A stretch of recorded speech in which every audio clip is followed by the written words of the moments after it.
Good morning. We're going to start the meeting. And our scheduled business today will start with a vote on the draft February 11th, 2020 board meeting minutes, which board members have received. Does a board member wish to move for a vote to approve the minutes? So moved. Thank you. Second? Second. Are there any edits or questions?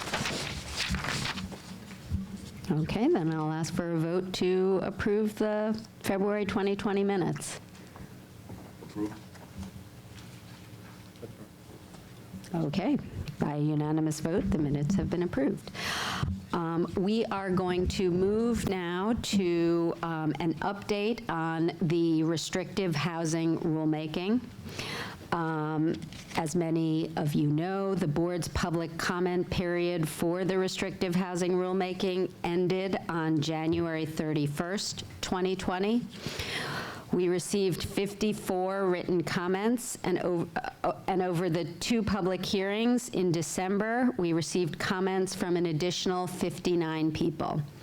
The videos and transcripts from those hearings are available on the board's website.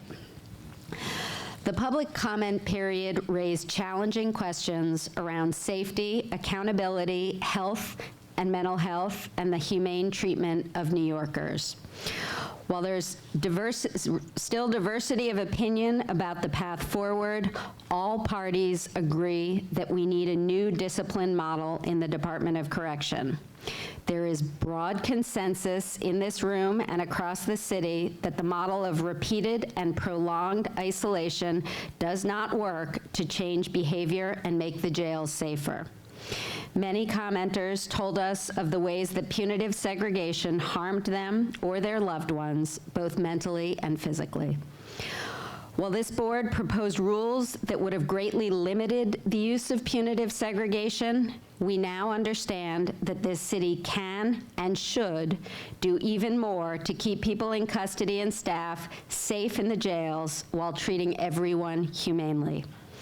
Considering this shift in our focus, the next step in our process is to further engage with stakeholders for the next 6 weeks. We will provide a detailed update at the next board meeting. And now I am going to move to the next item on our agenda. Dr. Cohen?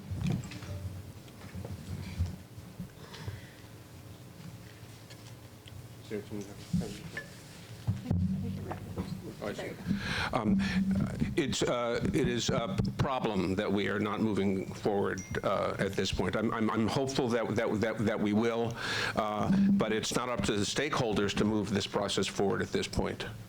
It's up to the City of New York to join actively in the process, and there are reasons why people are busy at this period of time. But the questions before us are should have been engaged, and we shouldn't come back again in 6 weeks without having something very well formulated. And in the process of changing the city's policy on solitary confinement, the leadership is going to have to come from the city. And not making decisions to support this process delays it and causes harm. So I hope that we move forward quickly. It's sad that we have not made the progress that we should have up to this point. Thank you. Thank you. So we are going to move now to an update from the Department and Correctional Health Service on the coronavirus plans. I'll just say, while there are now a number of confirmed coronavirus cases in the New York City area, there have not been any confirmed cases in the New York City jails. If coronavirus further reaches New York City, the city can expect to see it reach the jails. On March 3rd, the board sent a detailed letter to CHS and DOC requesting information regarding their plans. We have requested CHS and DOC brief the board today on their efforts to prevent the transmission of the coronavirus in the jails and maintaining the health and safety of staff and people in custody. In 2009 and 2010, during the H1N1 pandemic, the board received regular public and private briefings from DOC and CHS about their efforts to prevent transmission. We expect to continue this tradition of public dialogue over the coming months as necessary. In 2009 and 2010, CHS and DOC effectively prepared for a severe pandemic. However, the impact was not as serious as feared. At the end of the H1N1 crisis, the board applauded DOC and CHS's work to prevent transmission in the jails. We look forward to working with and supporting DOC and CHS in their efforts to prevent the spread of the coronavirus. We'll now ask the agencies to present their ongoing work. Thank you. Good morning, I'm Patricia Feeney, the Deputy Commissioner for Quality Assurance. Thanks. Okay, start again. I'm Patricia Feeney, the Deputy Commissioner for Quality Assurance and Integrity for DOC, and it's my pleasure to meet with you this morning to update you on our preparations and our plan for COVID-19. The department has worked very closely with our partners in CHS, DOHMH, and other members in city government to walk through various emergency scenarios designed to test our readiness and ability to address the COVID-19 virus. Part of our plan has been to implement training and increase our sanitation in various areas throughout the department. So all of our housing units, day rooms, and common spaces are cleaned daily. Our showers are cleaned 3 times a day. All of our vehicles will be cleaned daily, the transportation buses and vans, to ensure that we're killing any virus that might be present. And the environmental health unit has been doing specific trainings for each of the work details and the institutional aides and our DOC staff to make sure that everybody knows what is expected of them when they are doing the daily cleaning and the cleaning of the buses. In addition to that, we've had a lot of educational communications with both staff and persons in custody. We've used posters, in-person meetings. Have some of the posters up here that are out there. We have public service announcements that are being made, and we're stressing hand washing correctly is the #1 way to protect yourself against the COVID-19.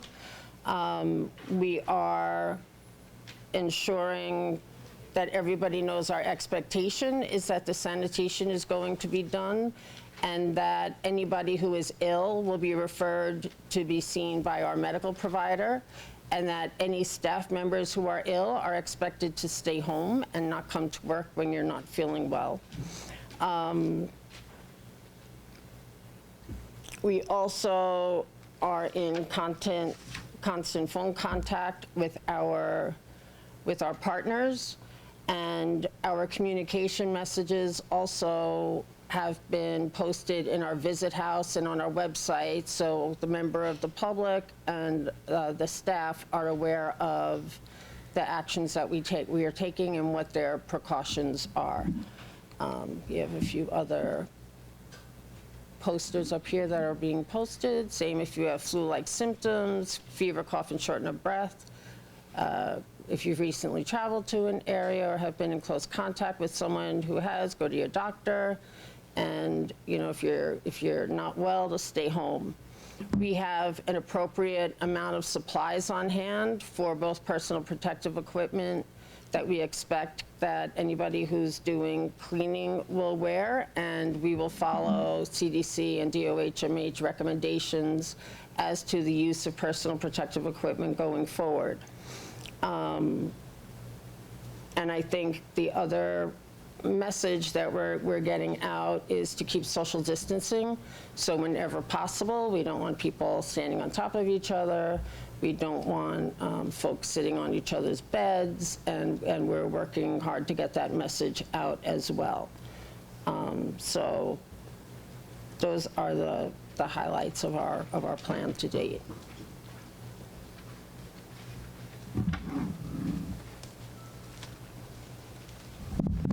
Thanks, Commissioner. Ross McDonald, CMO for CHS. So CHS, our primary response has been screening at every touch point.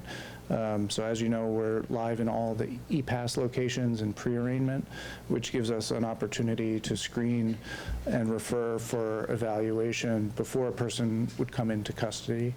As well, in our intake with our electronic health record, we're able to update our screening questions in real time as the recommendations change for what we should be looking for. We've been in constant communication with our clinical staff, as well as our partners in DOC and DOHMH, and our partners at health and hospitals.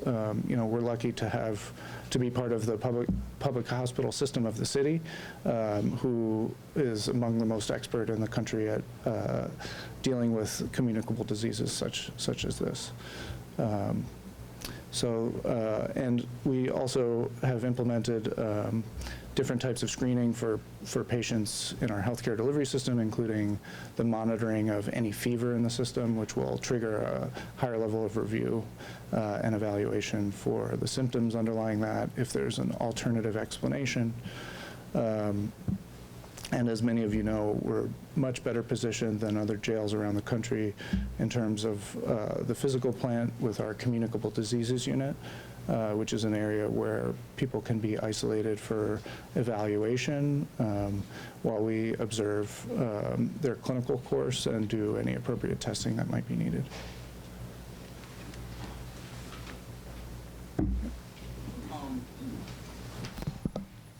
Hello. The normal procedure is a detainee comes in, gets searched, goes in a pen with everybody else, and you know, in a certain amount of time, definitely within 24 hours, he's being seen by medical, and then he's housed or she's housed. Is it possible before this individual actually goes into a pen with several different people, sometimes hundreds, can a doctor see him before they even engage with other detainees? So, I mean, right now we're good, but one person sick in a pen of 100 detainees could cause a really serious problem. So I think I defer to DOC. I mean, I think that there has been additional communication to DOC officers to expedite anyone who's experiencing symptoms at any point along the process. As I mentioned, we're seeing everybody and screening at pre-arraignment, which would be far upstream of that point.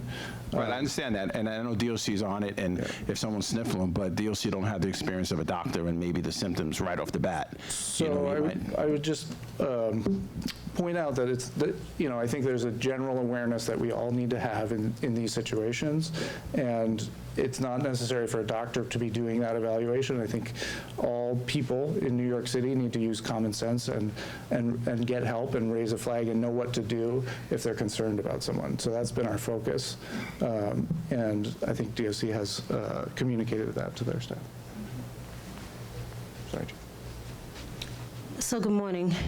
So one of the things that we've done a little differently is at the courts, because it starts there. We're required to ask a person if they're sick or injured prior to taking custody. And if they are, then the agency which is delivering has the obligation to take that person for medical care to the hospital or for the screening. And when they come in with what's called a prisoner movement slip and medical documentation if they have been sick and injured. However, on our paperwork, when we are interviewing a person, there is a a space or one of the boxes which talks about flu-like symptoms. And so the plan will be, if that person says yes, that they will be issued a mask, they will be isolated from all other persons, and then there's notification that will happen to H&H Operations, the facility in which the person is going to, and Special Trans, where that person will be transported separate and apart for all others, so that when they arrive to the facility, the medical staff will already be alerted that the person is coming so that they can go in to see swift medical attention. So that is our plan.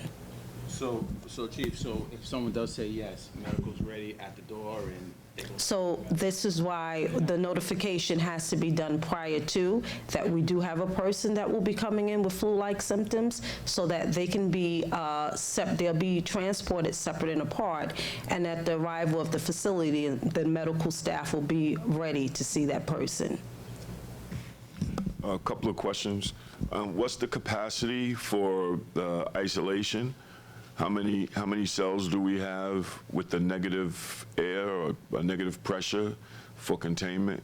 So we have approximately 28 cells for negative pressure. However, we have 88 cells at the CDU unit. Those are they're the same? Is it?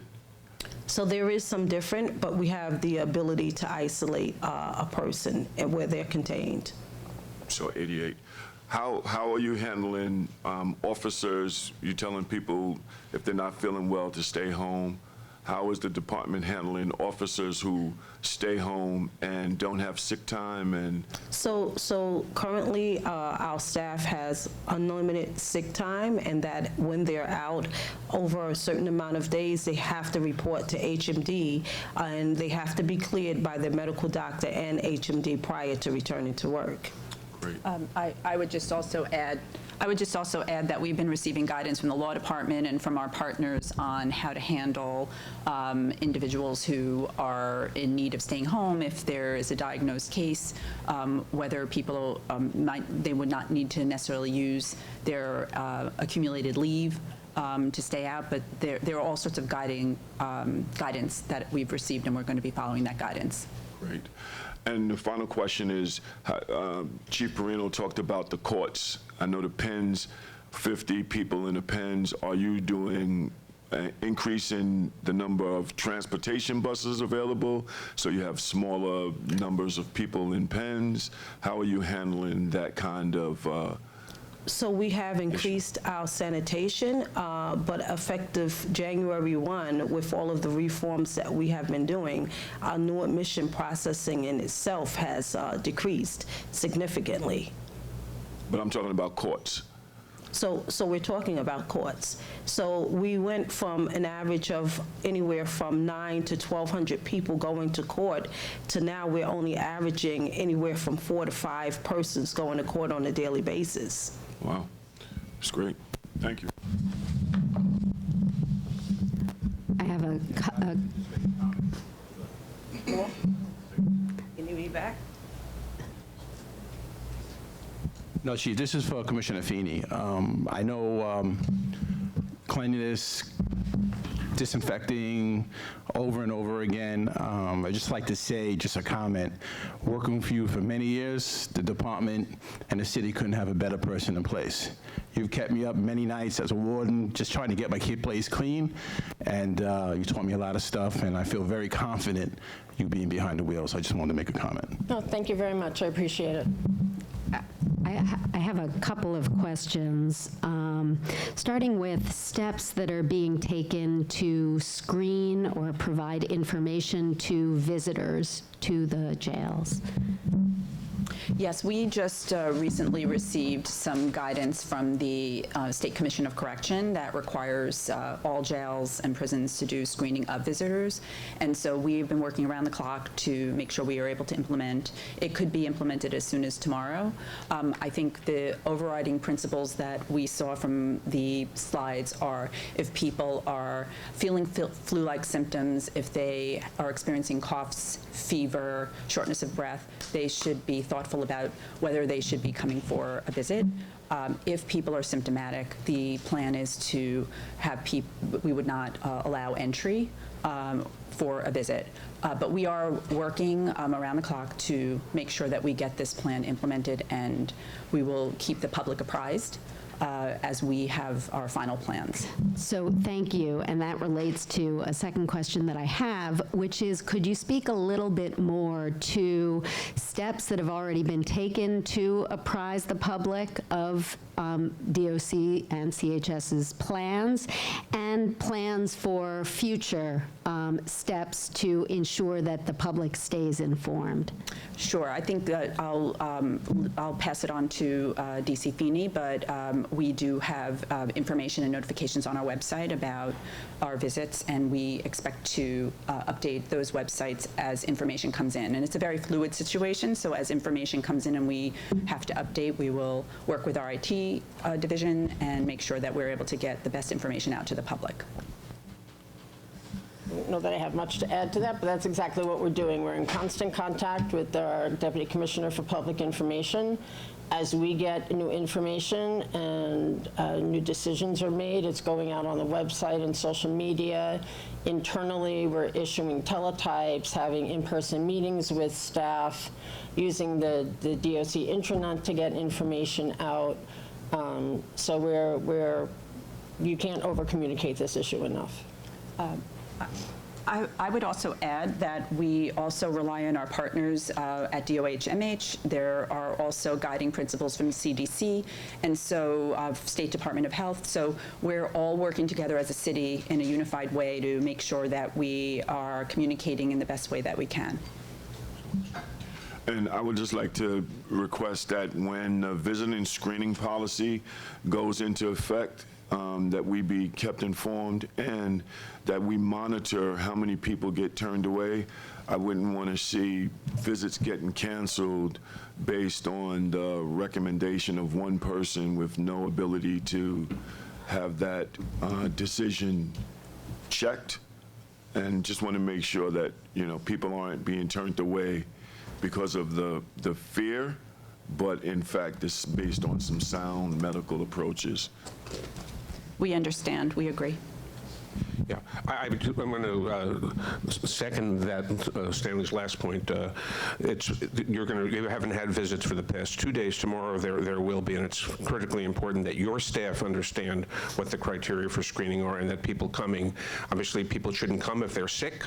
That will be a tough thing for people when they want to see their family. But on the other hand, the screening mechanism should be reasonable. I have two other questions.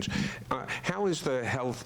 There's a health education aspect to this crisis that we're in, which is very important. So how is CHS going to provide medical information to the persons living in the jail, so they will understand this situation as it evolves? Because it's not a poster, situation, because it's changing day by day. And another question specifically for health is, are there people who are in the facilities who shouldn't be there, given the scope of this epidemic? Are there people of a certain age or with a certain illness who are pregnant, or who, because of the knowledge of the difficulty of controlling, everybody's going to work very hard, but knowing that we know about this, and such people are advised not to go into large spaces with other people. Has CHS, or does it plan to make any recommendation to identify people, as you do when there are people who are dying of cancer? You work very hard with the department and with all parties to get them out, because there's no point in them being incarcerated. Do you have a plan for this as well? So to your first question, we have adapted some of the DOH-MH recommendations for the general public to our setting. So we have specific information for patients, which is being disseminated, that's sensitive to the way things work. So where it says call your doctor, it explains how you would seek care in our system. A bit like speaking. Yes, and so beyond that, I appreciate you said that it's not just about posters. You know, I think our staff are there in the facilities with our patients, and it's a constant conversation. I mean, obviously, the concern for panic is real, and we need to be there present with our patients and engaging in that conversation. And also, it speaks to our communication with our own staff. So our staff need to feel comfortable, need to feel like they have a clear plan, need to feel like we've done this before, which we have, and that we are being transparent, that we're being open about the situation, and that we have plans that are going to keep people safe. To your second question, you know, I think when you look at the epidemiology of the virus, absolutely there are patient populations that are more at risk. And we have a particular sensitivity to that. With our electronic health record, we do a lot of reporting, and we have particular plans in place to try to protect the most vulnerable populations. But certainly to look at the jail population by age, for example, I think would be an important thing to do. I have one more question. It's my understanding, I mean, I know that you are not performing intake evaluations in the clinics from, I think, 11 p.m. to 6 a.m. So that during that 7 or so hour period, anybody who's in the intake facility will have to remain there in a pretty miserable setting. We have... In the context of identifying people, does it make sense to close down intake at night as you're doing facilities? So as we discussed when we met with you on this topic, the overall efficiency of the intake process has improved based on the data that we have related to that specific change. And it's not the case that we're not available 24/7. CHS is available in the jails 24/7 to respond to any concern. And as we discussed, there has been communication to the officers to raise those concerns as quickly as possible. And we have staff present to deal with that, whether it's an emergency or whether it's just a question that somebody wants to raise. And we have systems in place to deal with that 24/7, absolutely.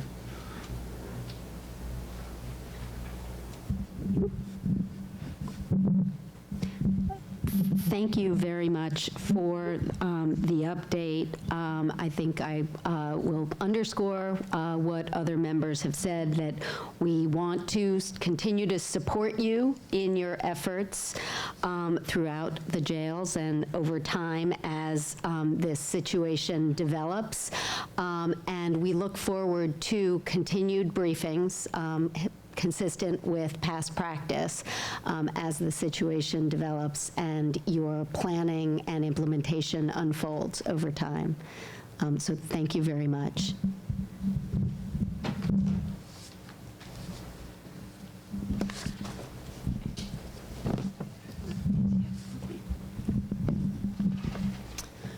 The board's January 2020 public report on body scanners and separation status found a significant number of untrained staff operating body scanners, reviewing scan images, and initiating, reviewing, and approving separation status placements and removals.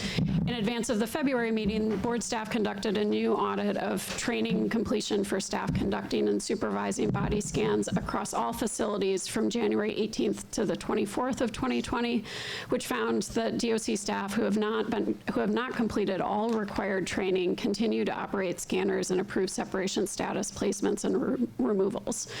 The department immediately issued a teletype requiring tour commanders to take a more active role in supervising any use of a body scanner. The department also reported that they were beginning weekly audits to assess whether staff using body scanners have completed the required training. The department did provide those audits, and while training is improving, they still found that members of staff who have not been trained are making determinations. The board has requested the department provide an update on this issue today. Good morning. Kenneth Stukes, Bureau Chief. I would just like to state that we have taken this seriously with regards to the issues brought to our attention by the board. Instances where improperly trained staff members utilize the body scanner is wholly unacceptable. We have taken several steps to address the concerns and to ensure that only properly trained staff members are operating the body scanners. So I'll give some comparative dates and data of staff who have operated the body scanner, who have been trained in both radiation online safety and body scanner operations training. So with regards to supervisors, which is a rank of captain, on the January 24th, there were 48. When we go to February 29th, we had a total of 60, which is a 12 persons, with a 25% increase with the captain's training. As it pertains to correction officers, as of the January 24th, 2020 date, there were 248.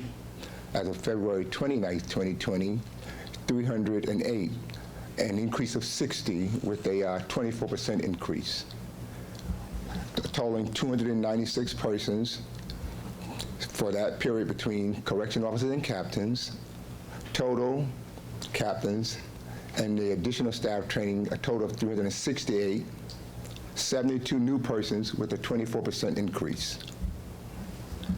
Moving on to staff training with image evaluations. Assistant deputy wardens, as of January 24th, 11. As of February 29th, we increased to 18, a total of 7, with a 64% increase. Captains, as of January 24th, 22. As of February 29th, 25, totaling 3 persons with a 14% increase. Correction officers, 110 as of January 24th. February 29th date, 123, a total of 13 additional persons with a 12% increase, totaling between the three ranks, 173 persons, totally 23 new additional with a 15% increase. As I previously stated at our board meetings, the department issued a teletype issued on February 4th by the chief of the department, which was read at 28 roll calls. The teletype reiterated the requirements that all scanner operators must use their own login credentials. In addition, they must be properly trained in both radiation safety online training and the body scanner operations training. What was new to this teletype, that the tour commander must ensure that adequate staff are properly trained, are assigned to areas of the body scan at all times. In addition, the tour commander must authorize the use of the correction officer to operate the body scanner. And as previously stated, any identified failure to comply with the teletype orders and any unauthorized use of their body scanners would result in staff being appropriately disciplined. Any staff who have been found to operate the body scanner without being properly trained or use other person's login credentials was referred to our investigation division for further investigations. Multiple signage has been posted in the body scanner areas so that staff are knowledgeable with only information pertaining to the training and the requirements of the body scanner operator. In addition, the department issued talking points to the management teams of the facilities that they may utilize at both our roll call with the frontline staff and at their internal meetings. The weekly training audits are continued to be in process, and the body scanners credentials of any persons who are not authorized and using by another person are deactivated, making that person access to operate the body scanner unusable. The Training and Development Academy has delivered 150 body scanner informational booklets, and the information that is contained in those booklets is how the body scanner works and why they are important, how much radiation a person is exposed to during a scan, and lastly, what the department is doing to ensure that the health and safety of those persons being scanned. So I'll move on to the audits that we have conducted pertaining to persons who have received authorized training to operate the body scanners. And the second part of the audit will consist of supervisors who are reviewing images either for placement or removal. I would just like to note that prior to our board's meeting on February 11th, in our existing policy, it did not require that the supervisor who reviewed the image was required to have been trained in both the radiation safety training, and image evaluations. So I'll just walk through some data as it pertains to audits that were conducted weekly. So the department conducted audits of the weekly body scanner logbooks across 7 body scanners, which is in use at our facilities. There were 12 days selected at random. And the department, the 3 days were chosen at random for each week, and all scans were evaluated on the chosen days. The audit evaluates whether the department's body scanners were operated and supervised by appropriately trained staff, and whether separation status placements and removal paperwork following a scan was approved by a trained staff member. So week 1, the dates were February 4th, 6th, and 7th. Week 2, the dates were February the 11th, 13th, and the 11th and the 13th, 11th, 12th, and 13th. Week 3, the dates were February the 18th, the 20th, and the 21st. Week 4 was February 25th, 26th, and the 27th. All random dates. So when you speak about staff authorized to operate the body scanners, we refer to staff who have been trained both in the radiation safety and the body scanner operations training. So as a note, VCBC, which is one of our current facilities that's online with the use of body scanners, were placed online the latter part of the month of February. So during this audit period, there were a total of 1,048 eligible entry scans conducted across the audit dates.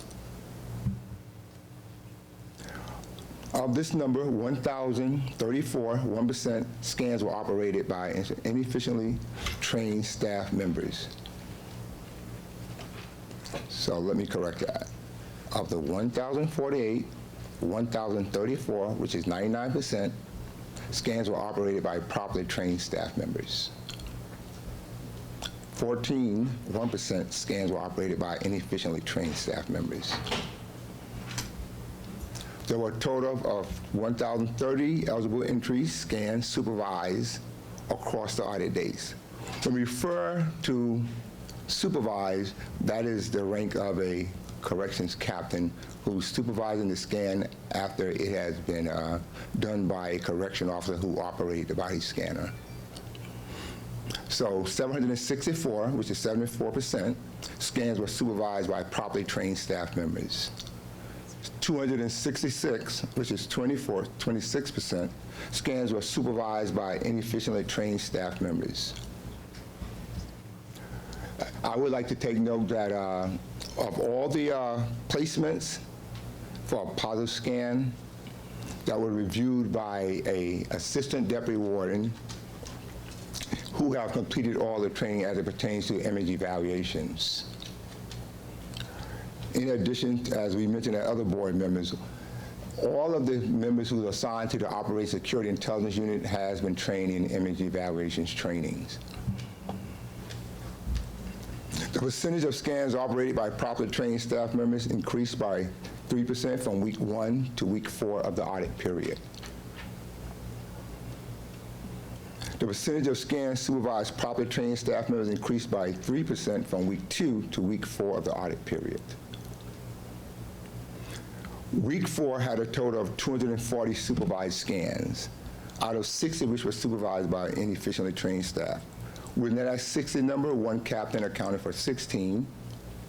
Then there was another captain that accounted for 30. The two captains constituted 46 out of the 60, which is 77%. Again, I would just like to place emphasis on the point that any finding that an insufficient trained staff member operated or supervised the use of a body scanner is in violation of our policy and will be referred to the investigation division. So I would just like to walk through some data as it pertains to our efforts to ensure compliance with the policy regarding the use of body scanners. So I'll speak to week 1, and I'll break it down into 2 parts. Staff members operating the body scanner who have been appropriately trained, and staff supervising the image after a body scanner has been done by a correction officer. So for the first 3 random dates in week 1, which I initially stated, February the 4th, 6th, and the 7th. So I'll just go into some of our facilities that have the body scanners that is online. So the Anna M. Cross Center, 59 entries. Staff members who have completed training, 59, 100%. GRVC, 29 entries during the audit days. Staff who operated the scanner who have completed training, 29, 100%. Otis Banham Correctional Center, number of eligible entries, 73. Number of staff members who have completed their training that operate the scanner, 73, 100%. OBCC, which operates 2 scanners, the segregation area, 10, completed training 10 at 100%. I'll move on into week 2. Yes. I think we've sent the audit findings. I think the main findings that we wanted to reiterate are that 99% of the scans were operated by trained staff who received both the operator and the radiation safety training during the audit period.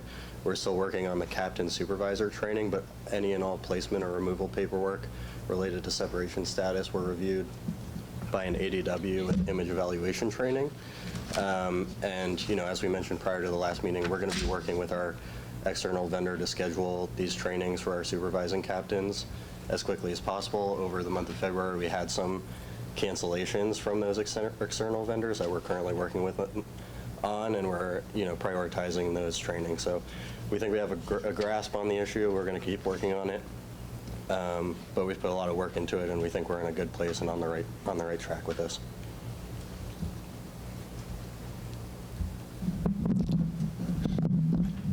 No questions? Questions? Yes. A couple of questions. Thank you for the presentation and the data and your diligence on not only watching this issue, but moving it forward. Congratulations on that. Thank you. The question I have is on the placements and removals. According to your report, it seems like of the 7 placements, all of those placements were done by officers that were not trained. Am I reading this report right? I'm not certain where are you at on the report, It's on sir? page 7 of your report. It's on operating staff. It says placements, 7. Completed training, 7, no. Removals, 6. Completed training, yes. And then supervising staff, it says placement, 7. Completed training, 2, no. Removals, 8. Completed training, 7, no. So it looks like y'all are doing a great job on making sure that scans are being done by trained officers and is being reviewed by trained supervisors. It looks like there were 2 captains in RNDC and OBCC that sort of were doing random, doing tests on their own, and they weren't trained. They accounted for 46 of the 60 tests. Something that you easily can pinpoint, but when I looked at the placements and the removals, that was a little alarming that the tests that resulted in a placement were done by somebody that wasn't trained. Am I reading it wrong? Yeah. Yes, you are.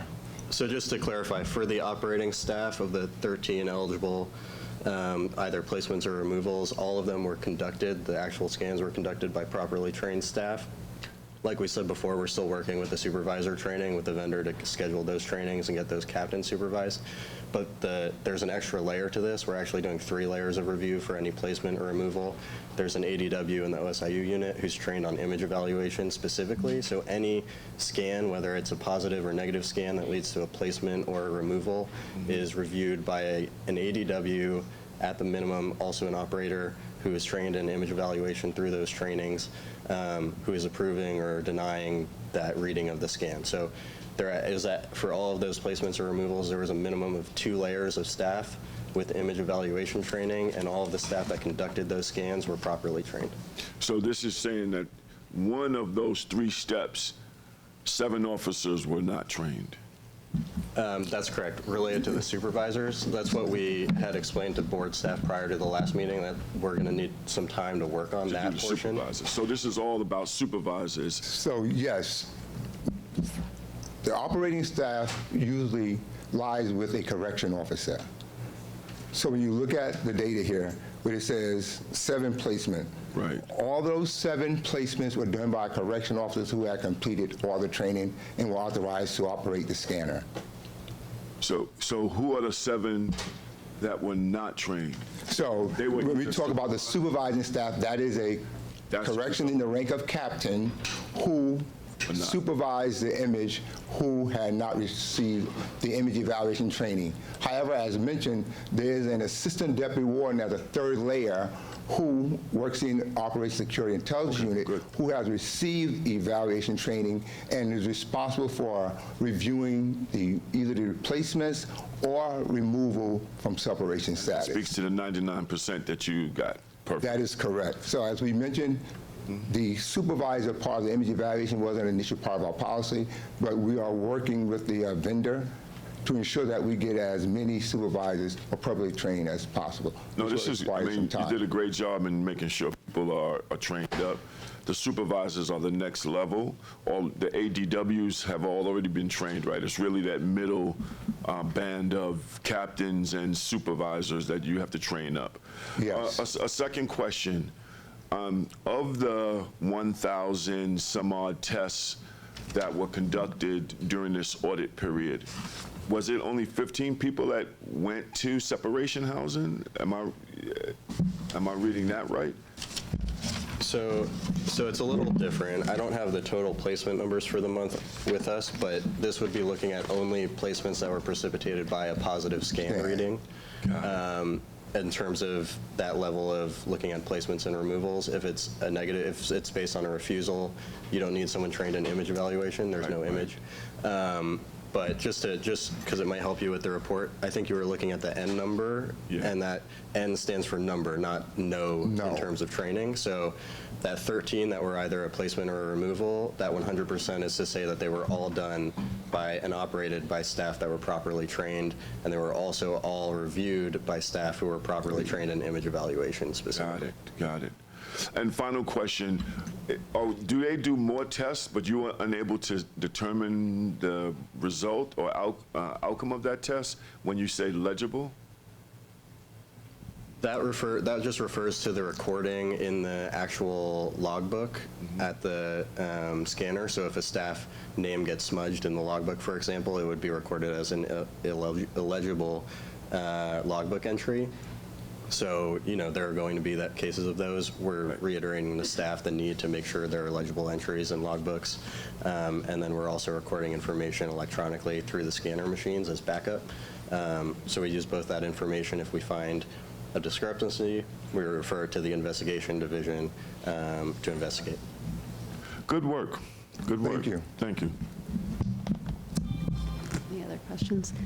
Thank you very much. We look forward to staying informed about your efforts, particularly with respect to ensuring that all of the supervisors obtain the training as soon as you are able to do so, and very much appreciate the hard work that has gone into your efforts to date. Thank you. Yeah, I'd just like to say also, I notice a difference in leadership. When there's a problem, this becomes really a hand. And its sense of urgency has double and triple. So it seems like your credit is going way up in my book. Okay, and I appreciate it because when we see problems and we work together to get resolved, I really feel like things are happening, and great job. Thank you. I'd like to support that. Thank you. Thank you.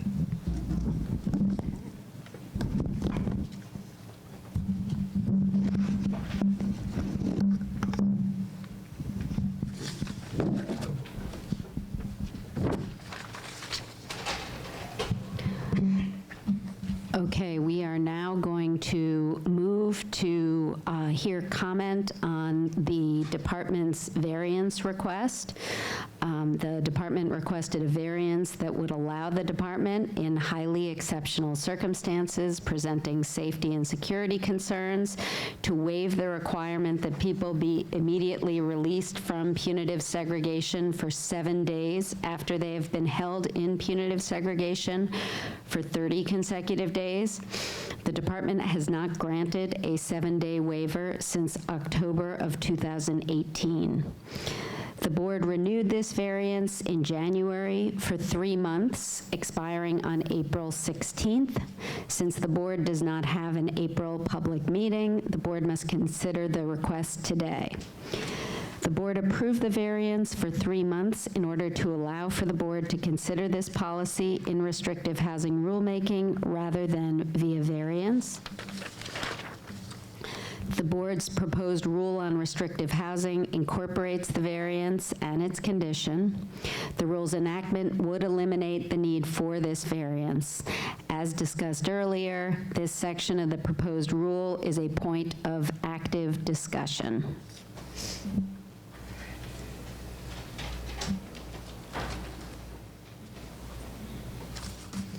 So now I will call on members of the public who have signed up to comment on the variance request.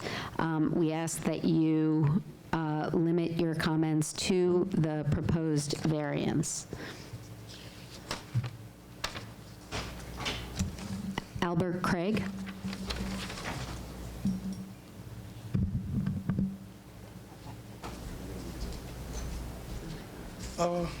Good morning. Good morning. I know we're supposed to talk about the variance, but you had this thing about the coronavirus, which I think before I forget this. This morning I went to RNDC, and the president of COBA, Elias Hussein, told all the officers that a civilian had contracted, a family member had contracted coronavirus. So, and it wound up going, it was a whole bunch of text messages and emails to everybody, telling everybody last night, but he confirmed it this morning about 7 o'clock that a civilian family member had contracted corona. So I want to just talk about that for a second. I know we're not supposed to, but what I'm asking for, they said, you asked a question, that nobody be disciplined for being sick, contracted, considering that we work in close proximity and got to pat inmates down consistently. Also that we have gloves, right? Search gloves on the ready. Also that an inmate who spits be placed in a spit mask, placed into isolation until it's determined whether or not he has coronavirus.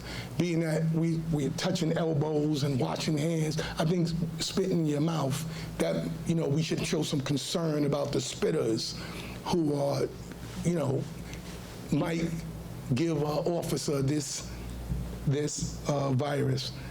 Also, they said about notification. Nobody notified anybody.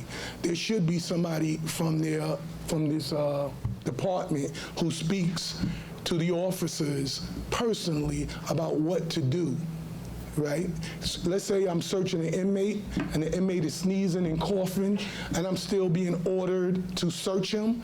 Should that inmate not be searched and placed into isolation and then, until he receives medical treatment? In addition to that, gloves, immediate notification. Yeah, that's basically it in terms of like the corona thing. Nobody told anybody about it, right? You have officers who work down in the basement with this individual, right? Right now, we don't know whether these officers have, if it is true, contracted it or not. We don't know. And they didn't mention that. And if Elias Hussein is aware of it, that means they are aware of it. So when they stood up here and talked about it, they didn't mention that, You know, I'm really concerned with these spitters. I know it's a pandemic, it's a state of emergency, and to spit on someone, and like I said the last time, spit in someone's mouth, I think we ought to be a little more concerned about that now that there's a pandemic and the mayor is making more videos than Jay-Z. Or every time you turn around, somebody, you know, he's on the news creating a panic in the city. So either it's something we should be concerned about or it's something we shouldn't. Because he's telling everybody, not if a crowded train, don't get on it, wait for the next one if you can. So I'm asking you to please ask them what are they going to do in terms of notification and in terms of showing that gloves are there, showing that sanitizer in these areas, hand sanitizer is there, that these inmates are placed into masks if they spit and taken to the isolated. I'm sorry, I think this is important. Please, I understand, and please try to wrap up. Oh, I am rapping, but they're taking notes. So at least somebody is showing some concern that this is a real issue, that we could contaminate those visitors that you're concerned with and the inmates. Thank you. I know I'm wrapping it up. It's not important. Thank you, Mr. Craig. Mr. Henry Nelson.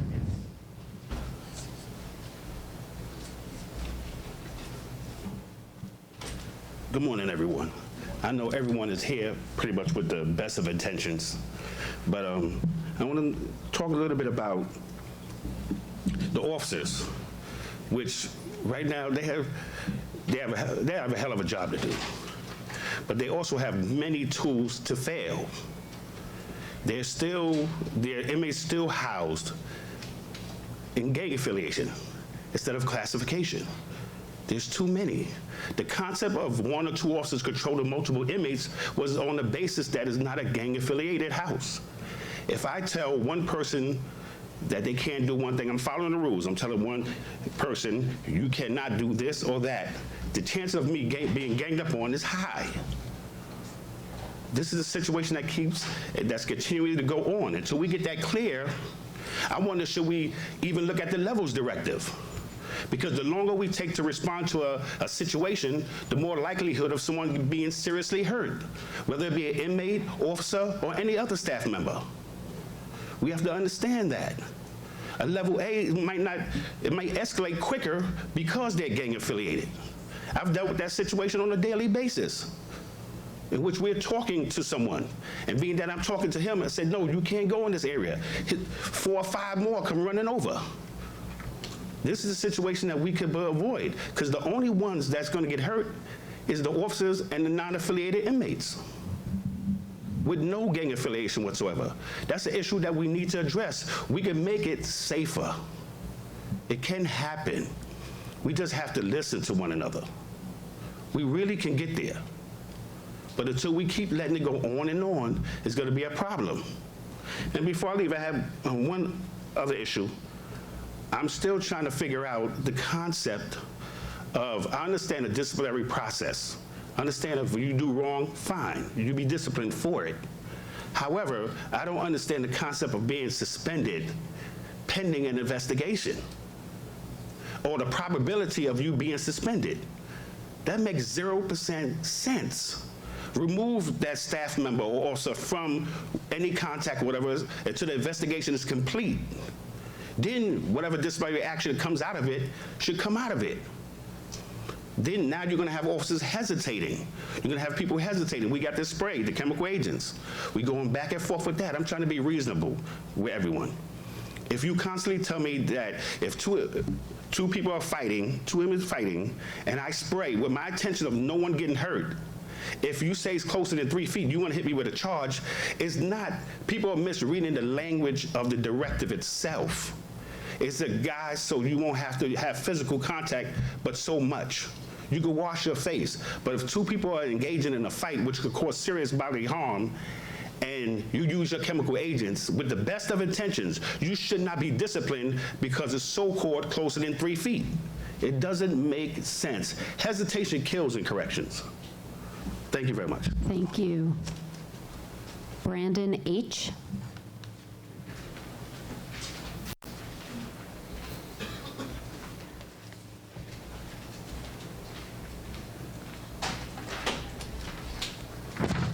Good morning.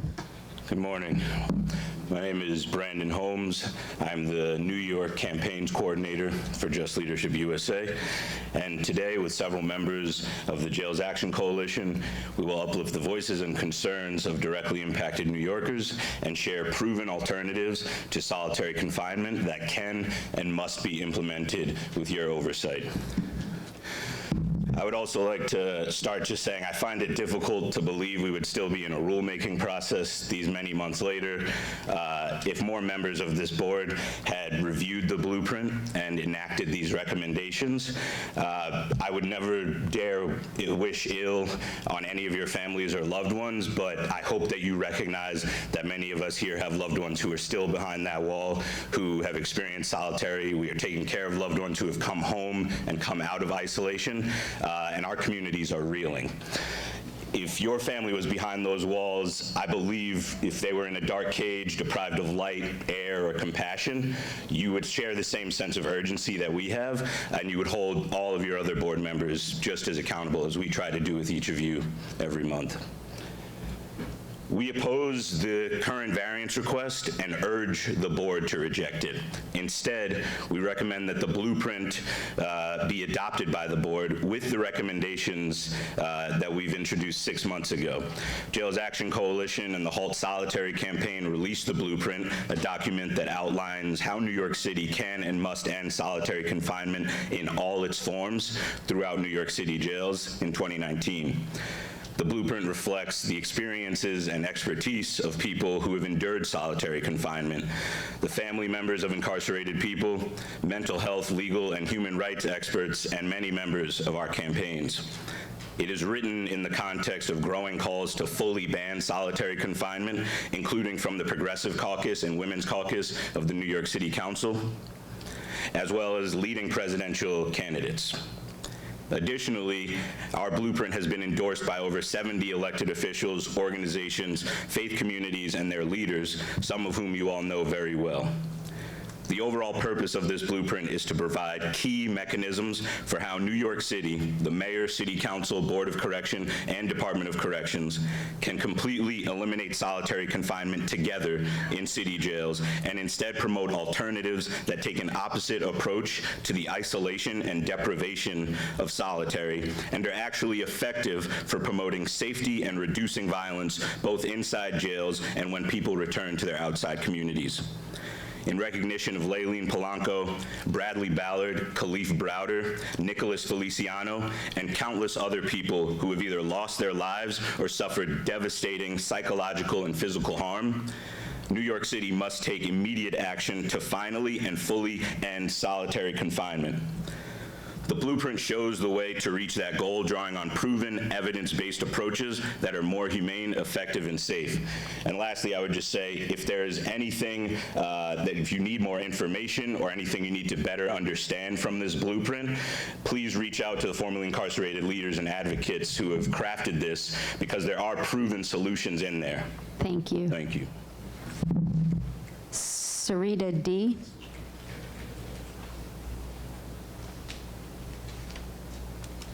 Good morning. Good morning. My name is Sarita Daftry. I'm an organizer with Just Leadership USA, and I will pick up where Brandon finished with continuing with the blueprint. We're doing this on the record out loud. You can also share it with your colleagues who have not read the blueprint themselves. So to start, solitary confinement is torture. The sensory deprivation, lack of normal human interaction, and extreme idleness causes devastating physical, psychological, and emotional harm. Research proves that people in solitary are nearly 7 times more likely to harm themselves and over 6 times more likely to commit potentially fatal self-harm. People who have spent time in solitary are significantly more likely to both die, including by suicide, homicide, and overdose, and to be reincarcerated after release, with the risks increasing as the time in solitary increased. As we learned from the unconscionable torture and neglect experienced by Bradley Ballard during his 6 days in solitary, for some people, even a short solitary sentence can lead to tragic consequences and even death. So 7 more days is far too many. It's been nearly 10 years since the United Nations called for the complete abolition of solitary as a means of punishment or discipline, and the complete abolition of solitary for, among others, all people in pretrial detention, as the vast majority of people in New York City jails are held. I'm going to take a pause from the blueprint itself to note the irony of a representative from the union suggesting that he doesn't understand the concept of being suspended pending an investigation when they oversee thousands of people who are being locked up pending their trial. Going back to the blueprint. Solitary is disproportionately inflicted on Black, Latinx, and Native American, American Indian people, as well as on young people and people with mental health needs. As DOHMH study found that Black and Latinx people incarcerated in NYC jails were less likely than their white counterparts to receive appropriate mental health diagnoses and more likely to experience solitary confinement. Solitary is also disproportionately inflicted on queer, transgender, and gender nonconforming people. A national survey of 1,200 incarcerated LGBTQ plus people found that 85% of respondents had been in solitary confinement. Solitary is counterproductive to the purported safety justifications sometimes given for its use, as it can cause violence and make prisons, jails, and outside communities less safe. Moreover, replacing solitary with more effective alternatives will ultimately save money, while importantly saving human lives and human potential. After struggling to treat patients who are suffering the torture of solitary confinement, Dr. Homer Venters, the former head of Correctional Health Services for New York City jails, has said solitary units should never have been built. This blueprint presents New York City with a way to unbuild these torture chambers. Thank you. Herbert? Yes. Good morning. Good morning. How y'all doing today? My name is Herbert Murray, and I've been incarcerated for 29 years. Of those 29 years, I did approximately 10 years in solitary confinement. I, too, will continue what Sarita left off with. The first recommendation of the blueprint is to ensure that the Board of Correction minimal standards for out-of-cell time apply to all people in city jails, other than emergency, by removing exception to those standards, punitive segregation, and SHU units.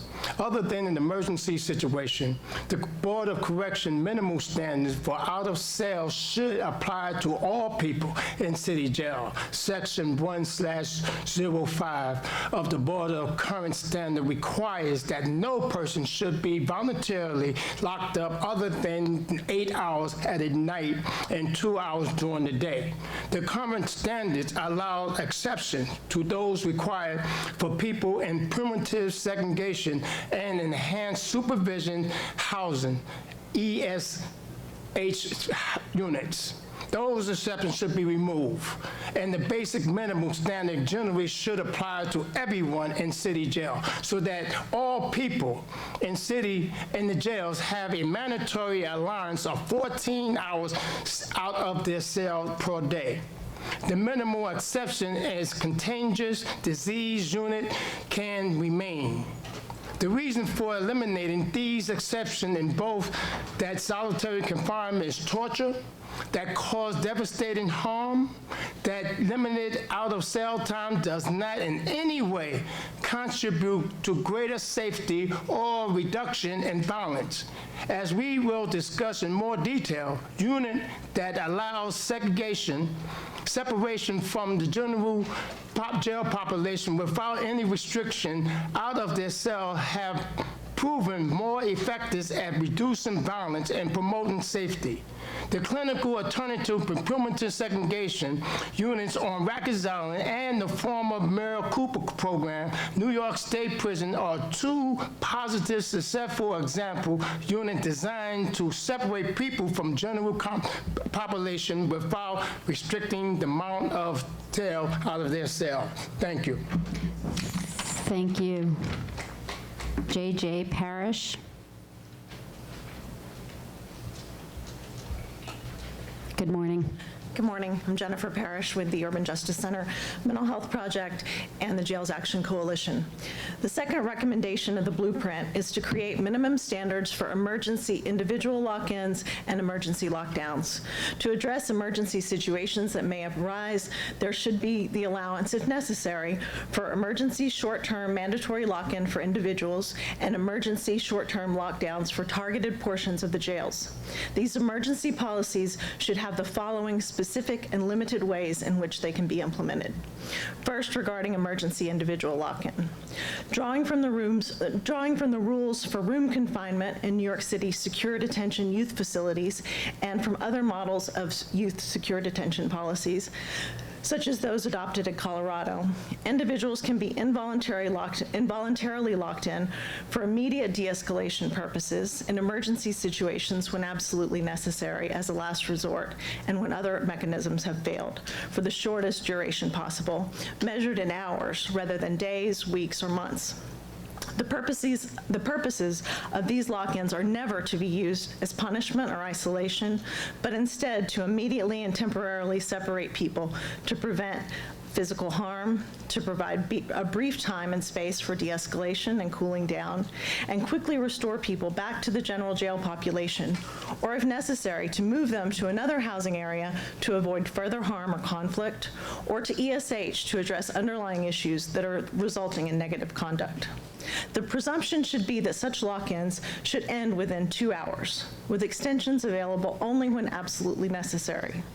If the lock-in time spent is approaching 4 hours, the chief of department should be required to be involved to work toward ending the emergency lock-in.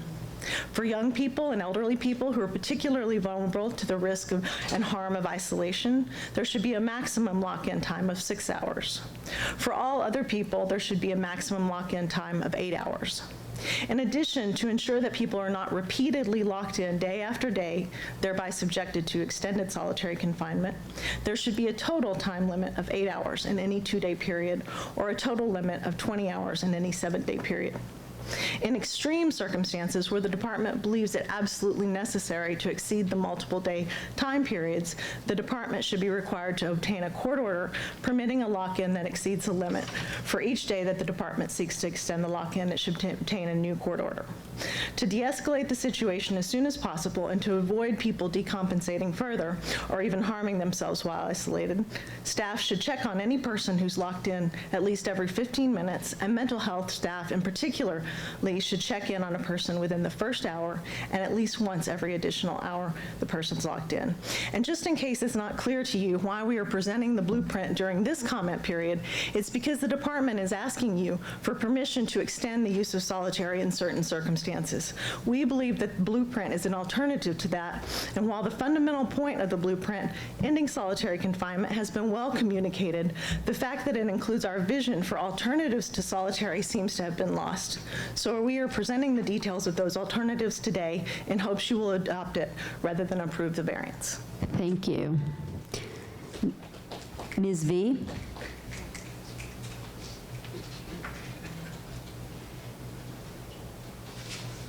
Good morning. Good morning. My name is Minister Dr. Victoria Phillips, and I'm standing here today as a person from the Mental Health Project Urban Justice Center and a member of the Jails Action Coalition. I'll pick up emergency lockdown. In situations where it's absolutely necessary to either investigate or de-escalate an emergency situation, the city jail should only be able to utilize lockdown procedures in strategic, limited ways and areas. Currently, the department utilizes lockdowns far too frequently. Thousands of lockdowns per year, averaging over 5 lockdowns per day with an average length of time of 11 hours, but sometimes encompassing multiple days. Lockdowns should never be used as punishment, but as a last resort in response to clear acts of violence or imminent threats of violence, when more limited interventions, including individual lockdown, would not address the need. Lockdowns should be limited to as few people and as few jail areas as necessary, and limited to the minimum time necessary. Lockdown should also not be allowed to be a substitute for lock-ins, thereby holding more people in isolated conditions than necessary. As a loophole to the time limits for lock-ins, as another form of punitive segregation or solitary confinement, nor as a way around the board's other minimum standards. The emergency lockdown procedures should also be regulated to ensure they are not used for punishment, administrative ease, or other reasons that are not intended to prevent imminent and serious harm. As such, the time limits on lockdowns in particular and other conditions should mirror the limits on lock-ins. The presumption should be that such lockdowns should end within 2 hours, with a 2-hour extension available only when absolutely necessary. If the lockdown time is approaching 4 hours, the chief of department should be alerted to work towards ending the emergency lockdown. Lockdown should be limited to a maximum time of 6 hours in a single day, 8 hours totaling over 2 days, and 20 hours totaling over 7 days, unless a court order is obtained in any instance in which the department determines it is absolutely necessary to exceed those limits. Lockdown should only be allowed in extremely serious situations, particularly instances where people cause or attempt to cause such serious physical injury or death, or an imminent substantiated threat of such violence or death, compiled or attempted to compel sexual acts by force or threats of force, led, organized, incited, attempted to cause a riot or violent insurrections, procedures, deadly weapons, or other comparatively dangerous contraband that pose a threat, escaped or attempted to escape, or any other conduct of the same magnitude of harm. The scope of lockdown, including which people and physical areas of the jail are affected, should be limited to what is absolutely necessary for the purpose of the lockdown. During lockdowns, the department must ensure timely medical and mental health care, especially emergency care, and must provide for delayed or missed services as quickly as possible following a lockdown. Last part, the department must publicly and promptly report all lockdowns, including any restrictions on visits or phone calls, the reasons for any lockdown, which areas are affected and why, what medical and mental health services are affected, what programs are affected, actions taken during the lockdown to resolve or address the reasons for the lockdown, and the number of staff diverted for the lockdown. Have a blessed day. Thank you. Jack B.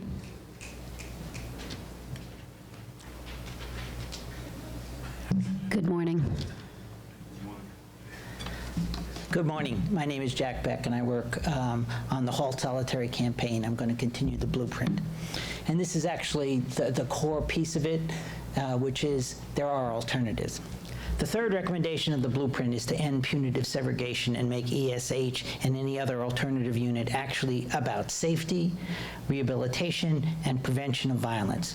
New York City should A, end punitive segregation entirely, and B, ensure that enhanced supervision housing ESH and any other alternative unit in the jails are actually about safety, rehabilitation, and prevention of violence. Punitive segregation causes devastating harm and actually increases violence rather than reducing violence and promoting safety. As the renowned mental health jail administrator and expert Dr. James Gilligan has written, far from preventing violence, punishment is the most powerful stimulus to violent behavior that we have yet discovered. And you've used him as your expert. As recommendations 1 and 2 suggest, if people are engaged in conduct that poses a real and serious threat to others, then they can be separated from the general population. But if the city is truly serious about safety and violence reduction and prevention, then separation should be the opposite of isolation and punishment.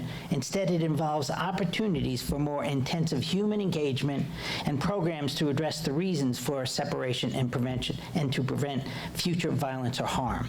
The city and the board have many powerful examples to draw from in creating effective programs that are the opposite of isolation and actually are effective at promoting safety and reducing harm.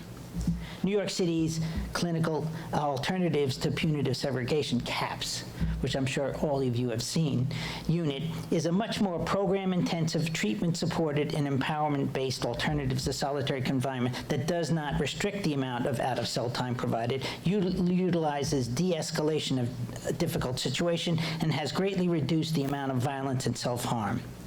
The Merrill Cooper program, which formerly existed in New York State prisons, also provided a successful program-intensive, empowerment-based unit that involves complete separation from the rest of the prison population, but no isolation of individual people.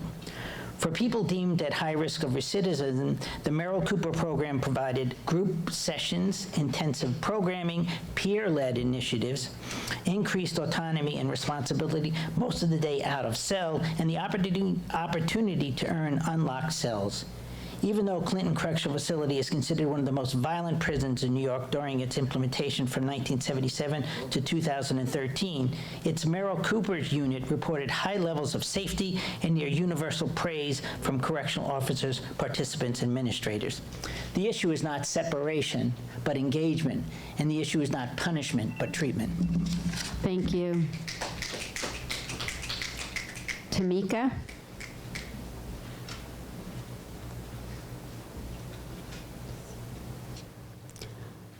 Good morning. Good morning. My name is Tamika Graham. I'm formerly incarcerated, and the placement of solitary confinement at the age of 16 still impacts me today at the age of 40. I'm going to pick off where Jack left off. One of the strongest examples which the blueprint draws from is the Resolve to Stop the Violence Project, RSVP, in San Francisco jails. This well-studied and documented project immerses residents in an intensive program including group discussions, classes, counseling, and meetings with victims of violence which occur out of cell for most of the day. Research found that RSVP resulted in a 25-fold reduction in violent incidents, 5-fold reduction in rearrest for violent crimes, 6-fold reduction in jail time, and significant cost savings.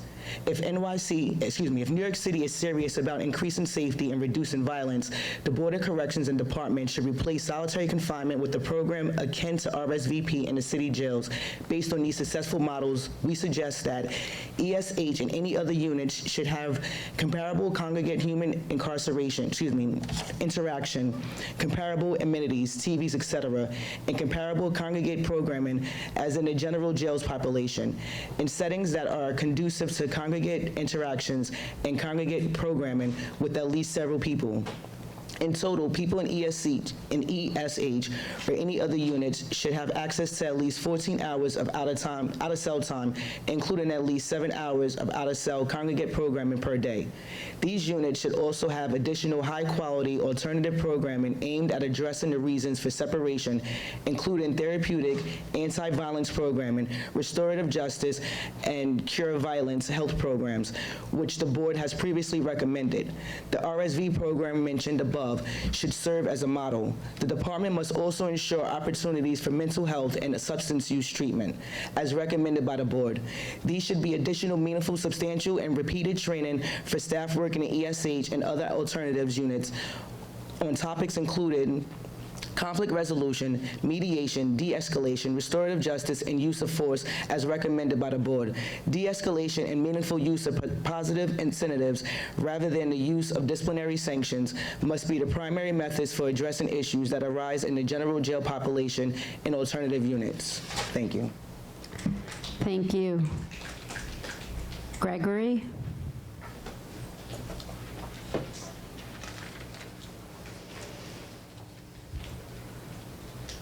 Good morning. Good morning. My name is Greg Williams, and not only have I been formerly incarcerated for approximately 30 years, but I'm directly impacted by isolation. And I'd like to continue where my sister left off. If this thing turned around. All right, the existing criteria for placement in ESH should be narrowed. Currently, the department can justify placement based on conduct that occurred 5 years prior if they occurred while a person was incarcerated anywhere. The department should no longer be able to utilize past conduct to justify placement in ESH or other alternative units. People should only be separated if actually necessary to address current serious harm or threats of harm. Before someone is placed in ESH or any other alternative unit, there should be a hearing with neutral decision maker and access to legal representation by lawyers, paralegals, or other incarcerated persons to increase the burden of proof on the department and the opportunities to appeal any placement decisions to the board with similar procedures as used for appeals to the board or other contexts. The board's minimum standards should specify that there should be no other restrictive housing units apart from ESH.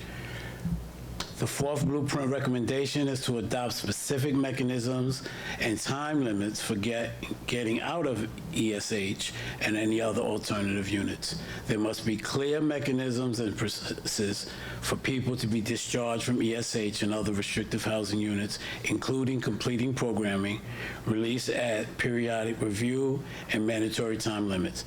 The mechanisms outlined in the Whole Solitary Confinement Act can serve as a basic framework to draw from and apply in the context of jail settings, where people are held for short periods, are primarily held for pretrial, and are presumed innocent. Upon entering ESH or any other alternative unit, there should be both an individual needs assessment and a realistic, appropriate plan established, including a plan for discharge from the unit. If the person completes the plan, they should be discharged. The periodic review process needs to be strengthened, taking place at least every 15 days rather than the current 45 days.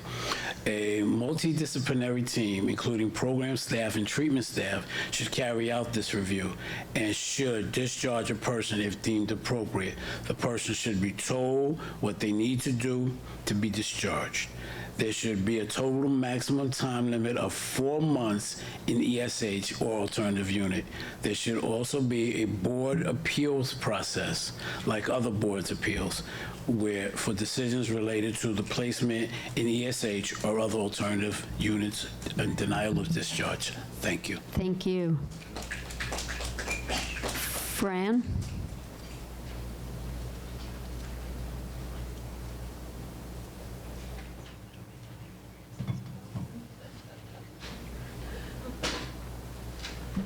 Good morning. Good morning. I'm Dr. Frances Catellis, and I'm with the Halt Solitary campaign. And thus far, most of what has been discussed has been the issue of solitary as put forth in our blueprint, but I'm going to address a related issue, which is the question of constraints. And our recommendations regarding that are drawn from the standards of the ABA and the Mandela rules. There should be a strong presumption against the use of restraints, particularly during congregate activities and programming, with limited exceptions based only on individualized determinations of imminent risk of harm. The default should be that people are not placed in restraints and that they are only used as a last resort if there is an individualized determination that they are absolutely necessary to prevent imminent and serious harm. The department must use only the least restrictive restraints necessary. If restraints are going to be used on more than one immediate occasion, then there needs to be at least a due process hearing with procedural protections and the possibility to appeal to the board. Any decision to continue to use restraints should be renewed at least daily. Work should be done to de-escalate, to move towards removing restraints, and a new full due process hearing should be held at least weekly. In order to avoid incidents where a restrained person could potentially be attacked or harmed by an unrestrained person, there should generally be a prohibition on commingling people in restraints and people not in restraints, which in practice could mean that congregate programming could take place among unrestrained people and separately among restrained people. Thank you. Thank you. James?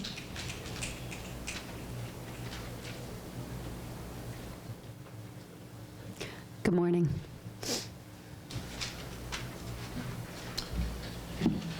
my name is James Abra. I'm here as a concerned citizen and a New Yorker. I'm a professional working writer who has a hard time keeping up with New York City rents, so I've experienced our wonderful homeless shelter system. Now, one of the most shocking parts of being in the shelter is to see how many young New Yorkers have spent most of their lives incarcerated one way or another, from juvenile detention to rehab programs that are mandatory, to the prison system, and then they, quite frankly, get dumped into the shelters. And I got to know a lot of them, and after a while, I could tell right away who had been in solitary. They're withdrawn, they're confrontational, they have very little cognitive ability, they're damaged.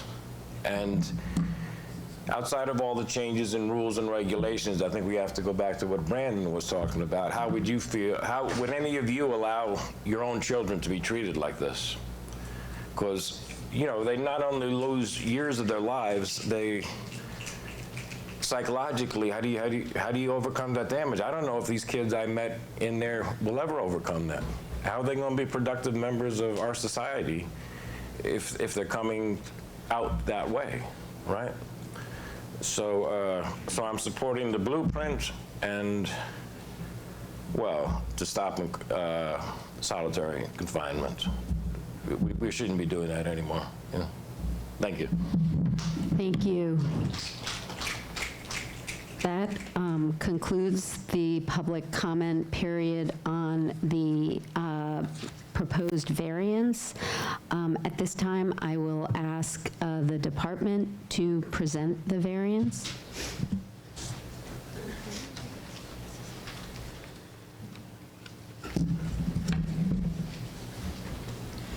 Good morning. Good morning. Yeah, so at this time, the department wished to withdraw the 7-day waiver as it pertains to the variance request. Thank you. Dr. Cohn?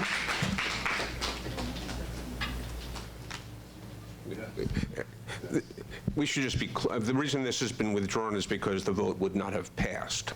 And I just want to comment on discussions we've had from up on this podium before. It's good that we're not extending the possibility of keeping people in solitary for 70 days in a row by not approving this variance, because the department doesn't need it. It doesn't take away a critical tool that they have. It's not something they need. And additionally, last month we passed an extension of restraint desks in juvenile ESA. So we are working here at the board, and it's since rulemaking is not progressing at a satisfactory rate at this point, we should not say, as has been said before, we're not going to engage in issues around solitary confinement because we have to wait for rulemaking to happen. When they come before us, we should take appropriate action. And I think today the effective defeat of this request is the right direction for us to go forward. You know, I'd just like to add, it's been like a year and a half since the department actually utilized it. So I gotta say that the restraint that the department used, everybody's going in the same direction, and they should be commended because they could have used it for those 18 months, but they chose not to. And I think because of all the discussion in this room, really made the difference. But I would like to say that, you know, like a lot of you are saying, there's got to be a system in place to separate these violent individuals from people just trying to do their time.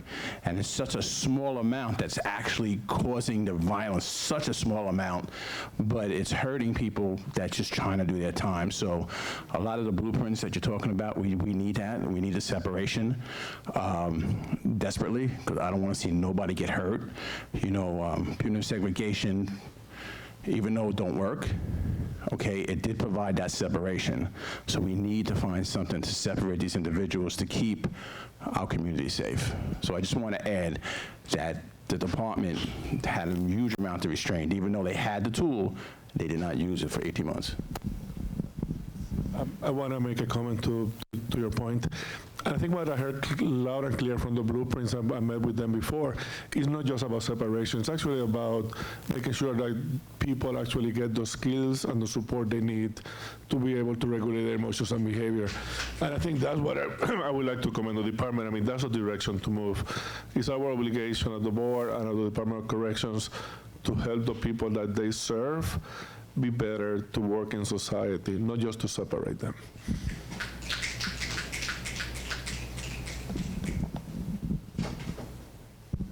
Yeah, and I want to acknowledge the department still could have put the variance through, and you made the decision not to. And I think that's an acknowledgement, as you said, of the comments that were made today, but has been ongoing conversation. And it's the department's desire, truly, I think, this is an example of the department saying, how do we work together?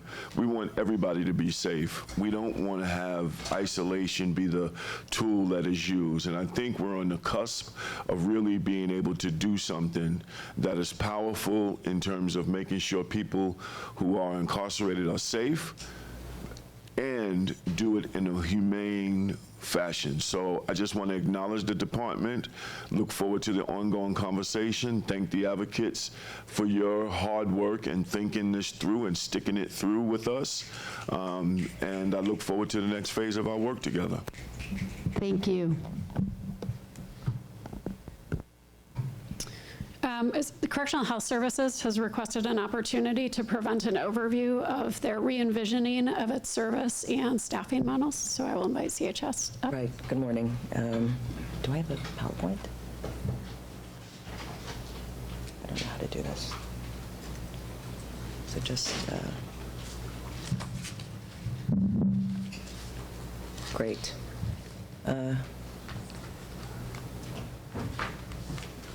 Okay, so we are entering our 5th year since the transition over to New York City Health and Hospitals, and so we thought it was a good time to update the board on what we accomplished last year and what we're heading towards, at least initially this year.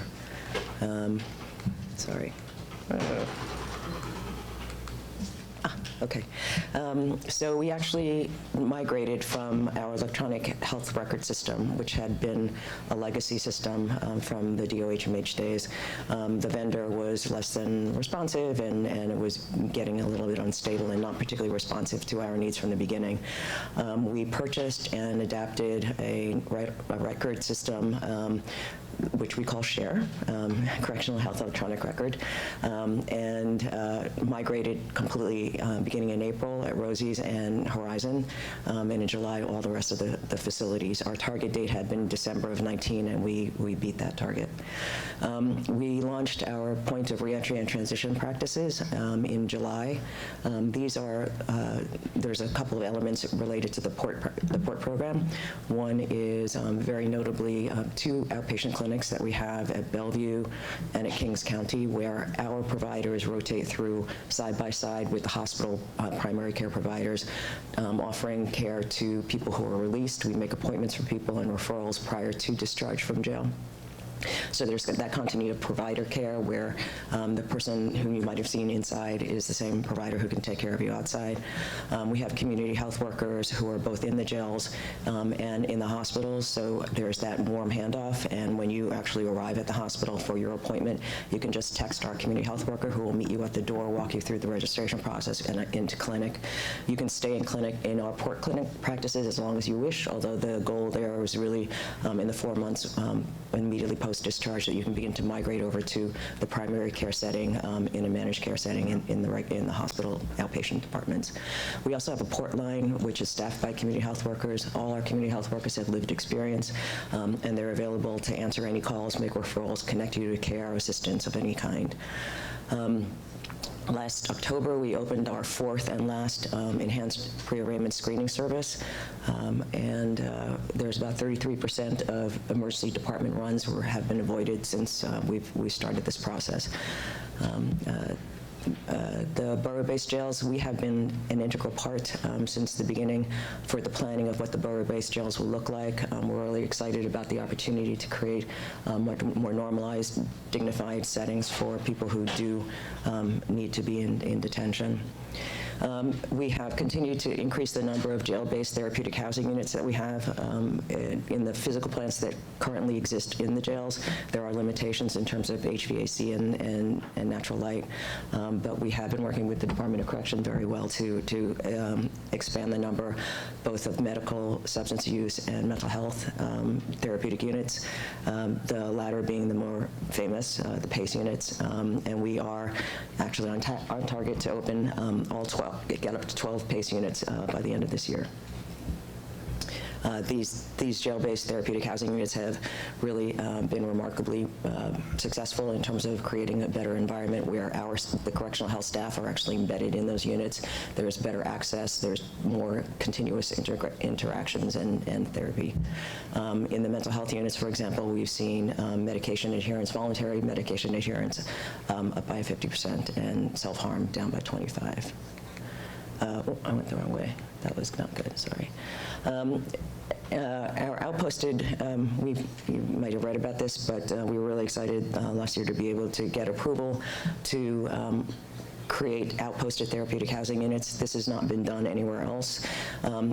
While we have the therapeutic housing units inside the jails that I just talked about, we did recognize that there are some patients with complex mental health, substance use, or comorbidity needs who need regular and frequent access to specialty services and subspecialty services in the hospitals. They're not sufficiently acute enough to merit inpatient acute hospitalization, but the lengthy transportation that's required to get to a hospital for a 15-minute consult or procedure is a deterrent, can be a deterrent to patients accepting and consenting to receive life-saving or life-improving, health-improving services. So what we're doing is through a process, Correctional Health Services contracted with Lothrop to look at all health and hospitals facilities that have unused or underutilized space. As a result of that, Woodhull and Bellevue were identified as being the most appropriate for placement of these units. They are going to be operated by Correctional Health Services, not by the hospitals, and DOC will be managing the custody there. They are locked units. Decisions to admit people to these outposted units or discharge them will be based on that individual patient's clinical needs as determined by us. We are in the middle of procurement and on track with beginning the design of these units beginning June 1st. And we are hoping to fit maybe 250, maybe 74 beds between the two facilities. The other piece that we started this year, so that was last year, and we're really excited about all that work. One of the things that we launched this year was after much planning over the course of 2018 and 2019, recognizing that not only our staffing matrices, but the way we're delivering core services had been legacy from Prison Health Services, Horizon, and not been changed over decades. And where the jail environment can sometimes seem to be random, we thought that what we could do is restructure what our core services, which is intake, how sick call is handled, and medical follow-up, so that there are more structured and focused expectations on the part of patients, DOC, and ourselves, of each other and of ourselves. So this is all to improve continuity and access and quality of care, and as well as provider and patient satisfaction. On January 6th, we initiated a change in our intake hours, going from 2 blocks of time from 6 a.m. to 11 a.m. and 4 p.m. to 8 p.m. in 3 intake buildings, while in Rosie's and AMKC we continue to offer that around the clock. The sick call, what we're launching, targeting is March 31st to roll out at AMKC, and April 6th, the following Tuesday, at the rest of the facilities, is introducing a new supplemental way for patients to reach us directly. Right now, there is no way except to be asked to be brought to clinic. So with DOC's assistance and support, we've established a confidential line directly to correctional health services from each of the housing units, where patients can call and speak directly with our nurses and ask questions about their medication, say they want a dental appointment rather than waiting to be brought to clinic to say, I need a replacement pair of my eyeglasses or a renewal prescription. That can be handled over the phone, as well as some discussion to the extent that they feel comfortable about what their concerns or questions or ailments might be. So our nurses can handle that either administratively, such as making an appointment with dental clinic for you, telephonically explaining what side effects, what to expect, what the next step in your treatment plan might be, to adding on a visit in person in clinic as a sick visit. That leads to the third piece that we're doing, which is the medical follow-up. We are setting set hours so that, like everyone else, you sort of know when your doctor's hours are, so you can plan your life a little bit better. You don't have to worry about having a conflict with your commissary or a visitation or a law library. You'll know that you'll be brought to clinic 10 to 10. We're also assigning people we're moving to a team-based approach for medical follow-up care, so that rather than a patient seeing any provider who happens to be there for that one complaint at that point in time, or any provider seeing whoever that patient is in front of him or her. You'll be assigned to a team of providers who will get to know you. You'll have a relationship with your provider, a provider-patient relationship over time and holistically, not just the presenting complaint. And we're really excited about that. And the sick visits that I talked about earlier would be pulled into those medical follow-ups with your team. And particularly if you have repeated presentations about the same complaint, obviously we need a continuity of care and a provider who knows you and understands and really get at the root of your question, because we're not doing it well this way. And that's it. Thank you. Thank you. Questions?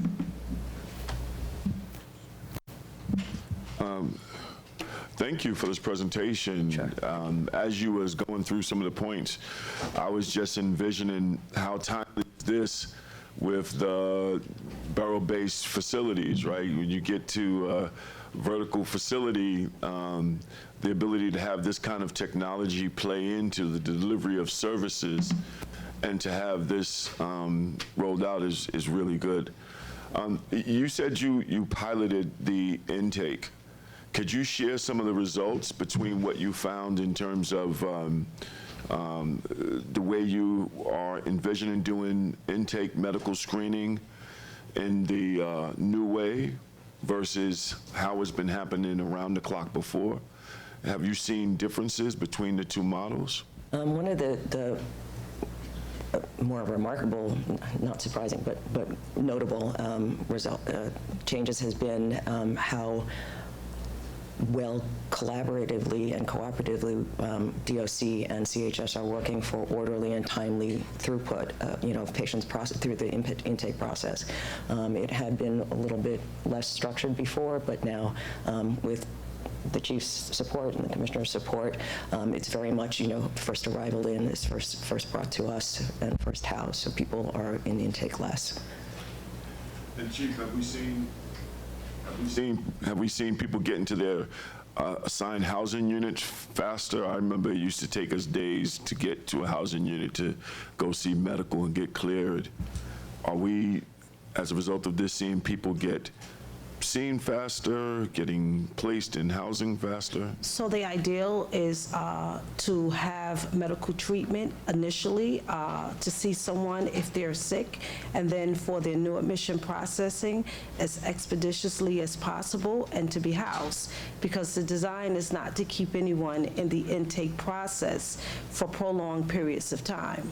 So that's one of the things that we've worked at. And then with just the sheer numbers of persons who are being intaked, has reduced significantly, which really gave us the flexibility to look outside and come outside of that box to do something so differently.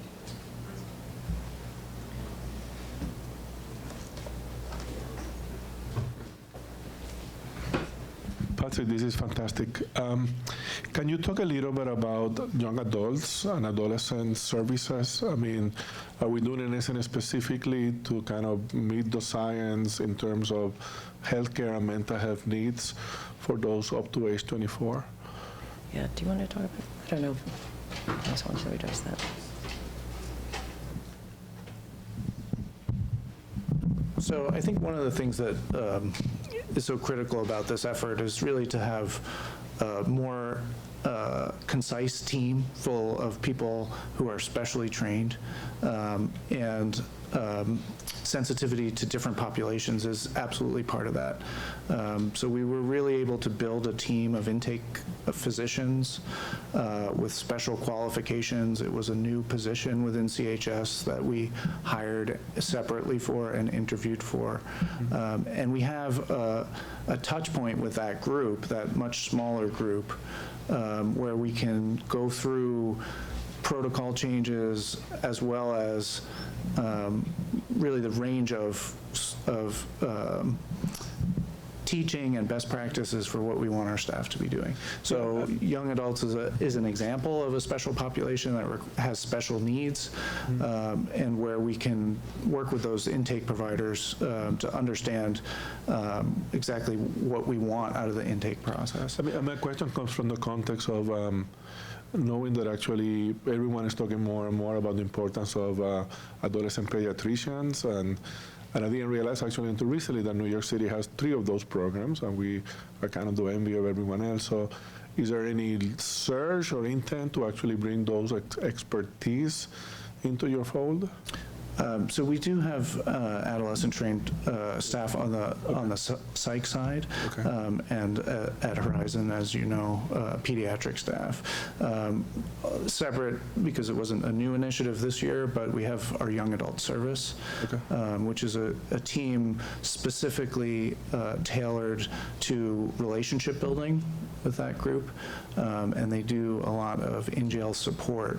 And really the goal of that team is to support people through the stress of incarceration, which can often be misassigned as mental illness, but maybe a normal reaction to trauma and to stress, and also to leverage the relationships that they build to lend credibility to our health service so that we can treat their mental illness effectively or their medical illness. Yeah, I mean, we love to talk more. I mean, it seems that actually there's a lot of new research and evidence-based practices that actually take advantage of the plasticity of the brain at that age, and that actually are really good at helping young people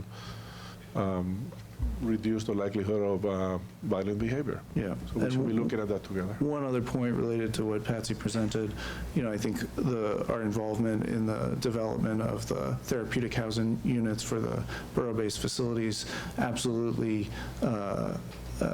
plans for a footprint that doesn't necessarily cast young adult services in a mental observation unit model, but understands that therapeutic environments specific for that group are critical.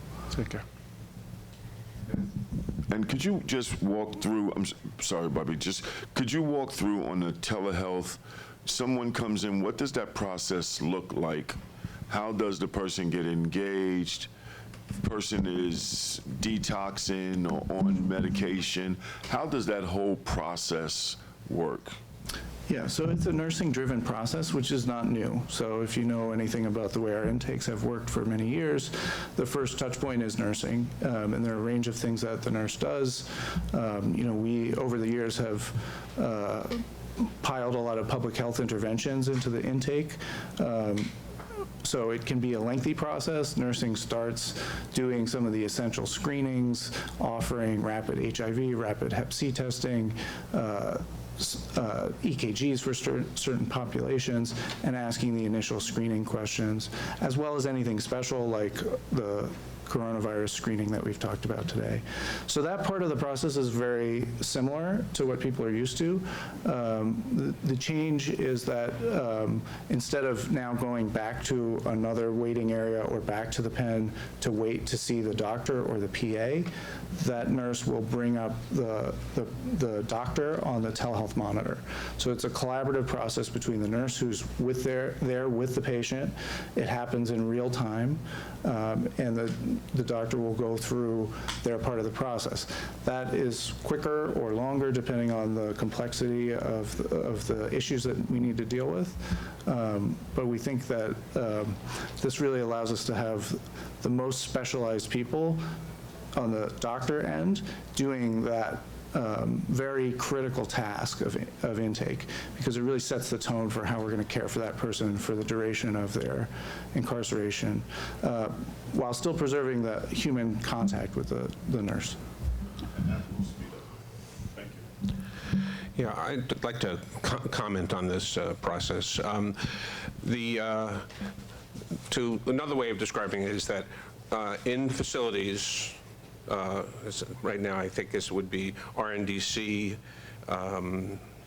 the barge, MDC, where there's significant intake.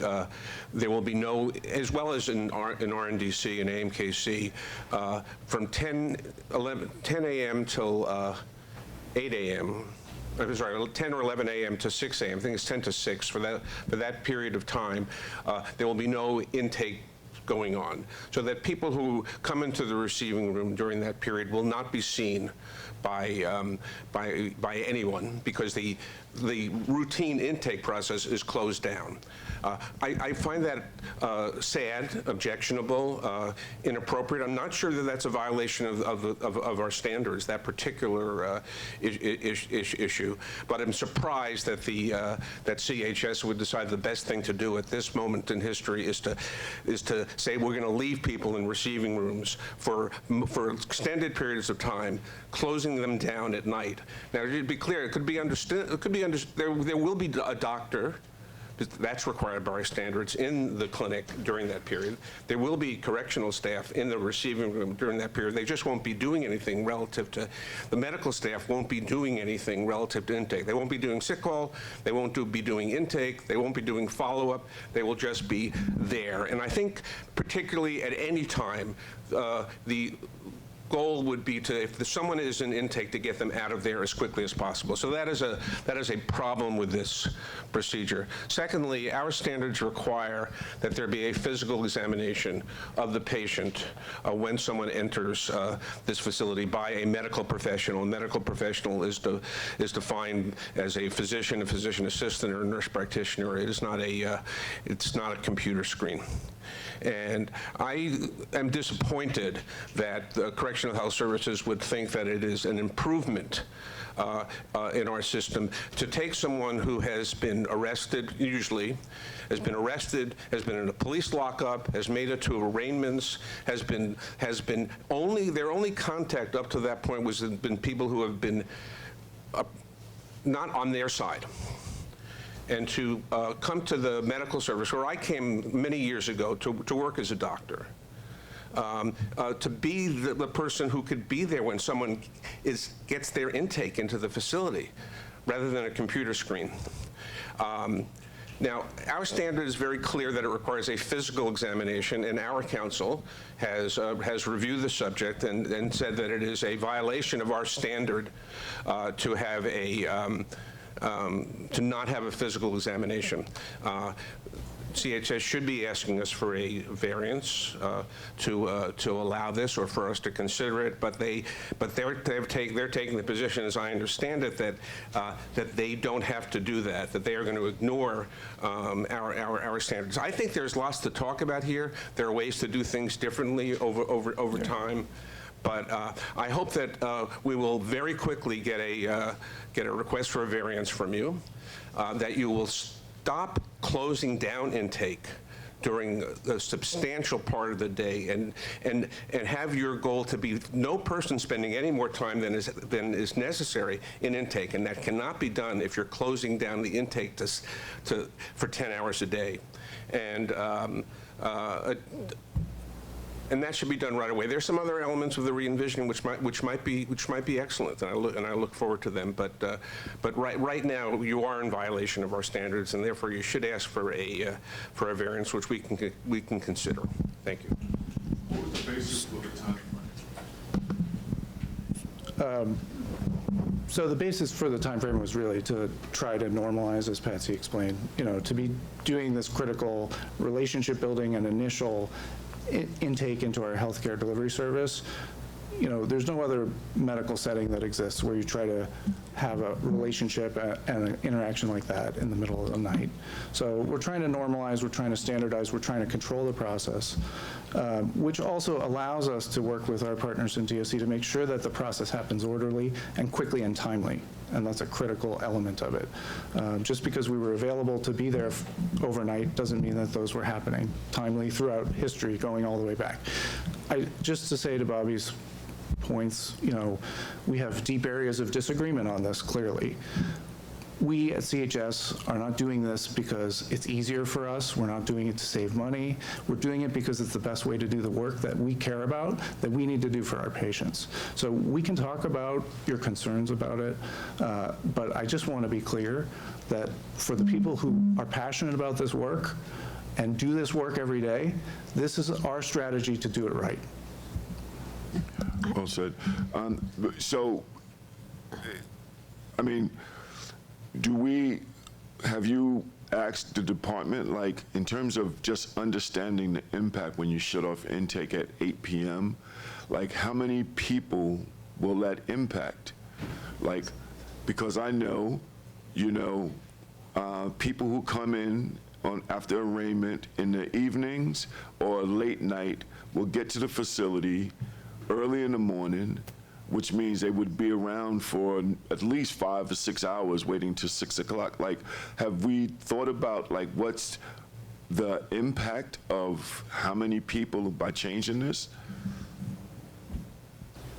Does the department know how many people it might impact? I know the numbers have been coming down. Yes, so prior to taking on this pilot, there was an analysis done with the numbers to see if that was something that could be done. But to Bobby's, the point that he was making, during the new admission processing, there is no one saw or seen by telehealth. This is a feature thereafter, that the first time that they are seen by medical, it is in person. The telehealth was something totally different than new admission processing, in which they were speaking to. The standards require a medical professional, a physician, a nurse practitioner, or PA to examine the patient. So for new admission processing, that is happening. It's not happening. Yeah. No, they're using televisions instead. No. So this No. So I really think we can have this discussion, which we initiated with you, which I appreciated you coming to talk with us about it, and I'd like the opportunity to talk more about it. We believe this complies with the standards, and we carefully considered that before we initiated. And so I just think there's a lot for us to discuss, but my fundamental point remains. The notion that the status quo of what we've done, which is more than any other system in the country, just assume that putting more staff in every corner of the jail system at all hours of the night is going to lead to quality. It wasn't the case. I have a question sort of off that point, which is sort of two-part. Both how is CHS and/or the department obtaining and reviewing feedback from folks who are served by this process? And overall, what criteria are being applied to evaluate the success of the initiative? So we have a very robust. Could you please repeat it? I'm sorry. Excuse me. I caught it. You don't have to repeat it. So we have a very robust quality improvement and quality assurance department at CHS, which is part of the structure of health and hospitals. So just like hospitals have teams that help the clinical staff evaluate what they do, evaluate new initiatives, and improve the quality of care, we have a team of experts who helps us with that. So we have looked at a range of quality metrics around each element of what we're describing here, and the critical elements of intake that I mentioned to you. You know, there are things that need to be done right every time when people come into jail. So, for example, screening for acute suicidality and escalating that to mental health appropriately, the evaluation of withdrawal and the appropriate treatment of withdrawal, the standard screenings that we do, the evaluation of chronic diseases when present. So many times people will need urgent treatment. The intake process has pathways to address all of these, and really what we're looking for is reliability and consistency. And the strategy to do that is with this team of doctors who are really specialized in doing this work. It's not something that you would know how to do if you were a doctor coming from a clinic. It really requires specific training, and you know, I think that's really the key of this initiative. There are a variety of quality metrics that apply to all the elements of re-envisioning that Patsy described. I just also would like our Chief Nursing Officer to speak to the process. Hi, how are you? I'm Nancy Arias. And speaking of the process, I've been integrally involved in training the staff and being present in the process with our patients. And also, I've been here historically for 18 years, and I've seen the process from the beginning of our patients sitting in intake areas, us unbeknownst to the timeframes that they've been sitting in those areas. And in learning this new process, the patients are having that human contact. They're expressing that this is a collaborative process where the nurses are able to interact with them, get an assessment with them as they're sitting with them, and being able to project that with their providers that are sitting across the screen. And it's a positive interaction. And the nursing staff is helping to facilitate that. Where nurses are not NPs or PAs or MDs, nurses do have a license. They can work at a higher level of their license, and they do have rights to assess a patient. So that collaboration or their assessment sitting with a patient is easy to facilitate with the provider that's on the screen, and it's a joint collaborative effort. And our patients are having a better, more proactive, positive experience through the intake process with that collaboration. Well, I can tell you, if you're eliminating someone going to the clinic, seeing the nurse, going back in the bullpen, and waiting to be called on a doctor, if you're eliminating that process, that they get to see the doctor in that one setting, that is a huge change. It used to be hours between seeing the nurse and then finally being called to see the doctor. And you're not getting to your housing area until you get to see the doctor. So if you're saying that that is all happening at that one time, that is a huge elimination of a process that wasn't working very well. Another thing that Ms. Yang spoke about was about the collaboration with DOC, and that has been an integral part of making this a success as well. We know when our patients are coming. We get a list early in the morning. We get a list before the next time frame. And to be clear, we do have crossed out timeframes that we're saying that the staff can get a list, and these are the patients that they're to expect for the day to be evaluated through the process. So we're not saying, okay, it's beyond the block and we're not going to see those patients. We're getting a block of time that we're seeing those patients in, but that's the list of the time frame that we're going to take the patients that DOC is advising us that they have available for us to see for the tour. So we're not negating the fact that they're sitting in the pen and waiting for the next tour. We know who they are, and we know the time frames, and we know who to expect, and they support us in providing our patients in a timely manner.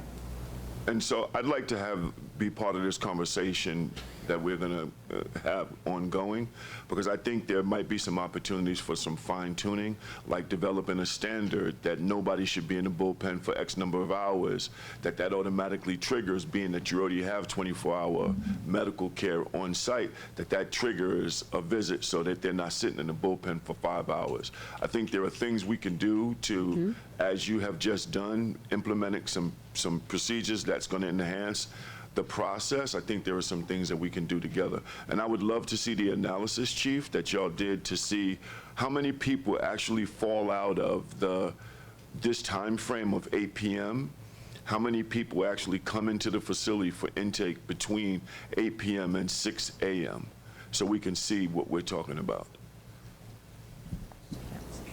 Thank you. We're happy to talk to you about it. Okay, thank you. Thank you for the update. I think you can hear from the members of the board. They are engaged. They are very interested. We wish to remain involved and engaged and informed as you continue the rollout of this initiative. We look forward to speaking with you and continuing to monitor and have input on the rollout of this initiative. Great. Thank you Thanks. very much.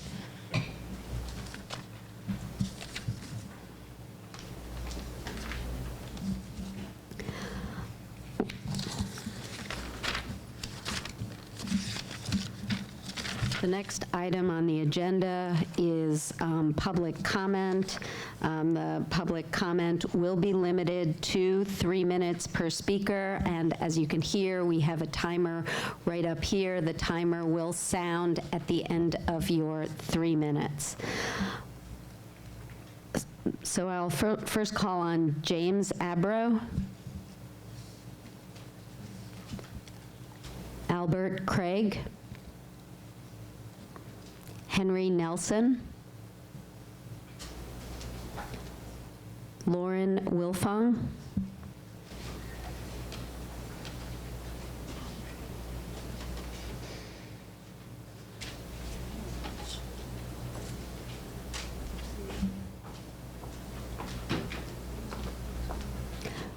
good morning.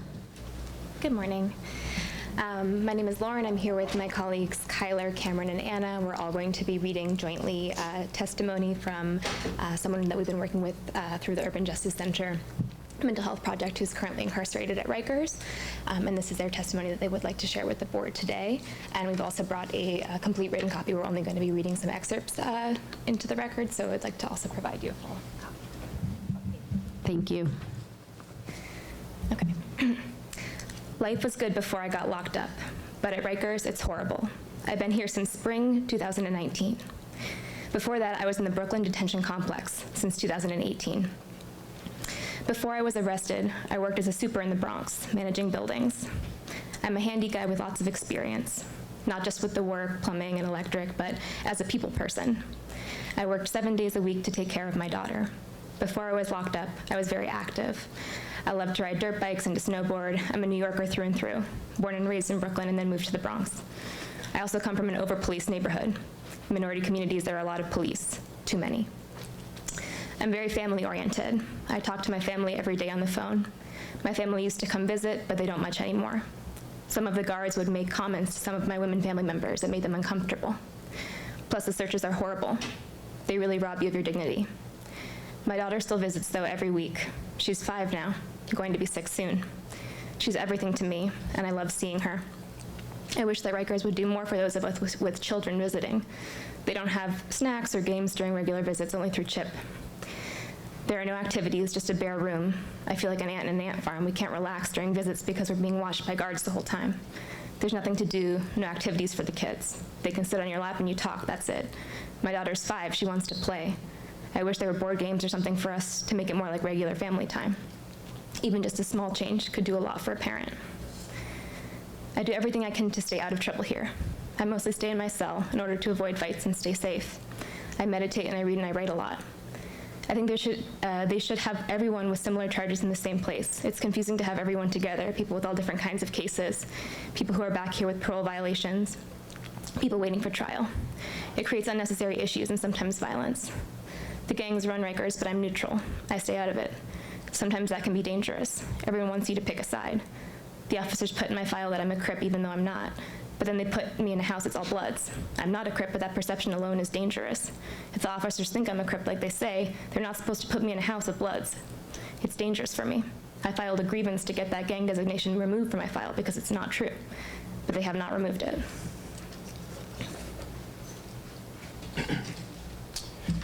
There are a lot of problems here.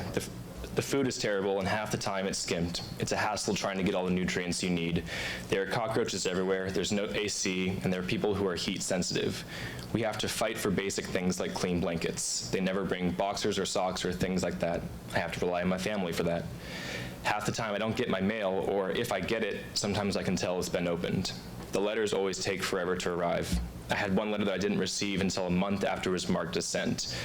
Commissary is overpriced, and half the time you don't get what you paid for. They'll say, oh, we're actually out of that, but then you don't get your money back.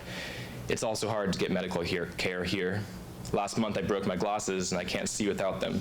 I put in a request to get my glasses fixed, but it's been almost a month and no response. I also have asthma, and it can be hard to get refills for my inhaler. I just went to solitary confinement for the first time. During the heat wave last summer, me and some other guys from my house started playing around, splashing water on each other, just something to refresh us and to pass the time. We were just de-stressing a little, but we got written up for that. We just got 10 days in the box and a $25 fine just for playing around with water. They didn't call me to serve it, though, until 6 months later, just a week before my court date. So instead of spending that time leading up to my court date in the law library preparing, I was stuck in a room the size of a closet for 8 days straight. I take medication for my mental health, and they're supposed to send someone around to check on you when you're in solitary, but the checks are more like a drive-through. Somebody came by once or twice, just a quick knock on the door. You okay? Thinking of killing yourself? And that's it. I put in a request every day to get access to the law library, but they ignored me. I asked every day for a shower, but was only able to get one the entire time I was there, and I had to practically beg for that shower. Good morning. Even in solitary, you're supposed to get some rec time out of the box, but I didn't get any. I was in there 24/7. They only let me out for a few minutes to take my meds each day. All I could do was sit there and stare at the wall. The first day, I didn't even have a mattress. I had to kick the door for 30 minutes just to get them to bring me something to sleep on. I was only allowed one phone call a week. My family was so worried about me because they usually hear from me daily. The morning of my court date, they took me out of solitary and brought me to court. I asked to shower and to change my clothes, but they wouldn't let me. They brought me to court in the orange jumpsuit, which indicates some kind of wrongdoing, not having showered in days. I don't know why they waited 6 months to put me in the box after my infraction, and then picked the week before my court date to do it. I was embarrassed to go to court like that, without a shower or the opportunity to change my clothes. They're trying to throw people in the box before their pre-hearing detention. It's happened to 3 or 4 people in my house just for minor fights. I washed up as best I could in the little sink in the room, but it wasn't the same. 8 days in a closet without anyone to speak to or any chance to move my body took a toll on my mental and physical health. Mentally, if you're not fit, solitary would destroy you. I've only been in solitary once, but I've been deadlocked several times. That's when they totally shut you down. No rec time, no phone calls, no nothing. One of the times was right before an earlier court date. Deadlock is inhumane. It's the box outside of the box. But unlike the box, there's no hearing, no process. That's because it doesn't officially exist.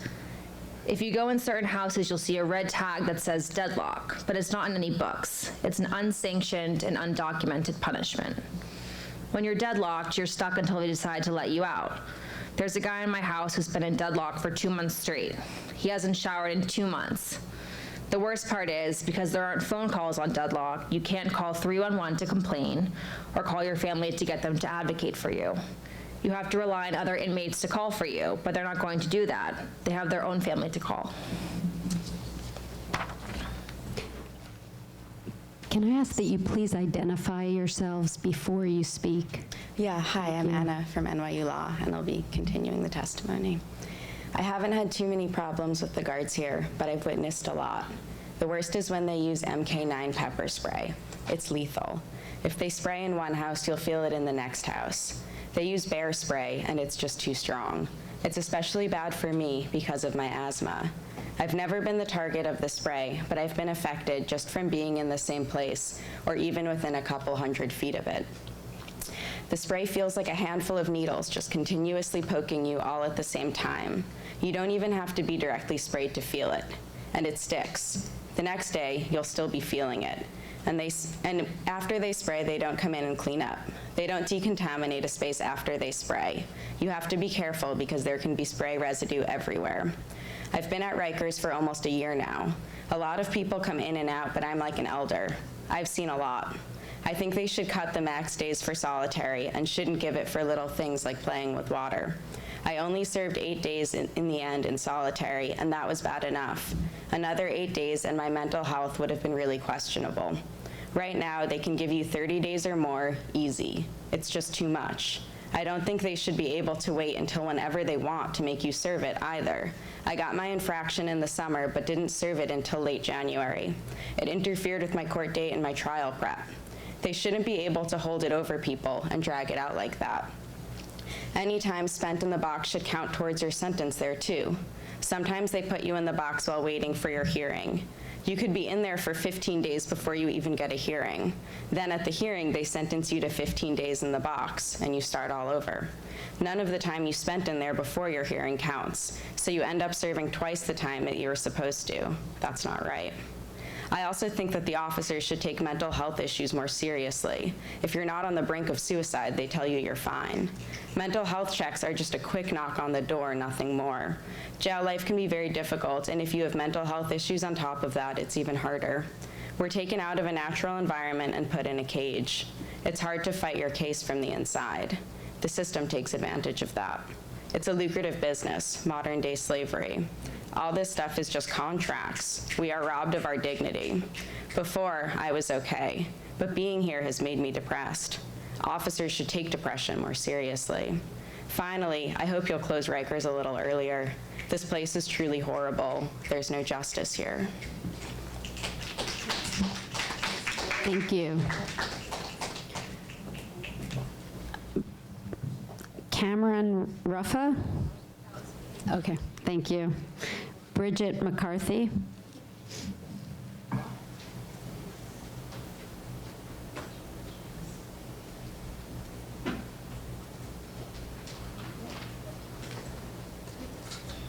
Good morning. Hi, my name's actually Rachel Lindy, but I'm here with Bridget McCarthy. Yes, and Rachel, go ahead and read. We are also here with Urban Justice Center's Mental Health Initiative and sharing testimony from another incarcerated individual on Rikers. And I hope that this testimony demonstrates the lack of meaningful choice that's available to people incarcerated. I'm 25 years old, I'm from the Bronx, and I've been locked up for 20 months, a total of 16 months over my life. I've been in almost every building on Rikers and also the Tombs and Brooklyn House. But I'm trying to get my life together. I never want to come back. I have a 5-year-old daughter at home, and I want to be there for her. In jail, life is on standstill. I missed my grandfather's funeral last October because I was here. He raised me, he was my best friend and like a father to me. While I was in foster care when I was younger, I was diagnosed with anxiety, PTSD, and bipolar disorder. I took medication for a while, but I stopped because it was messing with me. I couldn't stand straight. The jails need more housing for people with mental health problems, and they need to take people's mental health illnesses seriously. People who are having issues need to be able to be housed separately instead of being together with everyone else in general population. Right now, for you to be sent to mental health housing, they have to feel like you're going through psychosis, and they have to have bed space. Because even if you're having an episode, if they don't have bed space, you can't go. But if you've got a problem, they need to send you there ASAP, not next week. It feels like jail is turning into Bellevue's men's shelter and Bellevue Hospital. People are arguing over really minute issues dealing with mental health problems. If they're going to have these types of services, then they should have more caring and attentive staff. The last time I was in solitary was 3 months ago, and I'm hoping I can go back. Sometimes it can be a good thing if you're not accepted into mental health housing. I want to go back to solitary because sometimes dealing with my own issues in this type of environment can be a struggle. In the dorms, there are people all around all the time. There are less problems in solitary. In jail, problems come from all over the place. People use other people's problems to get out of their own problems. In solitary, there are urine fights, feces fights, and lots of verbal fights. People tell the guards you have to have your light turned on in the middle of the night so then you can't sleep. One time someone was taunting the CO. The CO couldn't tell who it was, but he decided not to give breakfast to the guy he thought it was the next day to get back at him. For the camera, the CO made it look like he was offering food and that the guy said he didn't want it, even though he said yes. The CO walked away without giving him food. Also in solitary, the only thing you can get in commissary is toiletries. Even if you don't need mental health housing, you should at least be able to talk to someone. The counselors aren't always available, probably 50-50. They can see me when I want to talk. Sometimes the counselor has people there already. Sometimes they don't have time. Sometimes there's no clearance. I don't always see the same person when I go. It's usually different people. I mostly feel comfortable opening up, but I get frustrated that they feel like they can't actually empathize or share their experiences, and they act like they're doing something wrong when they open up. I'm not a kid, and I don't want them to treat me like one. They check their watches and often sometimes feel like they're there for a paycheck. When you need help, you need real help. In jail, it's like your soul is getting shut down. Like when your little cousin's trying to talk to you and you yell at him to stop, you shut him down. That's what happens to your soul here. Thank you. Thank you. Kayla Simpson.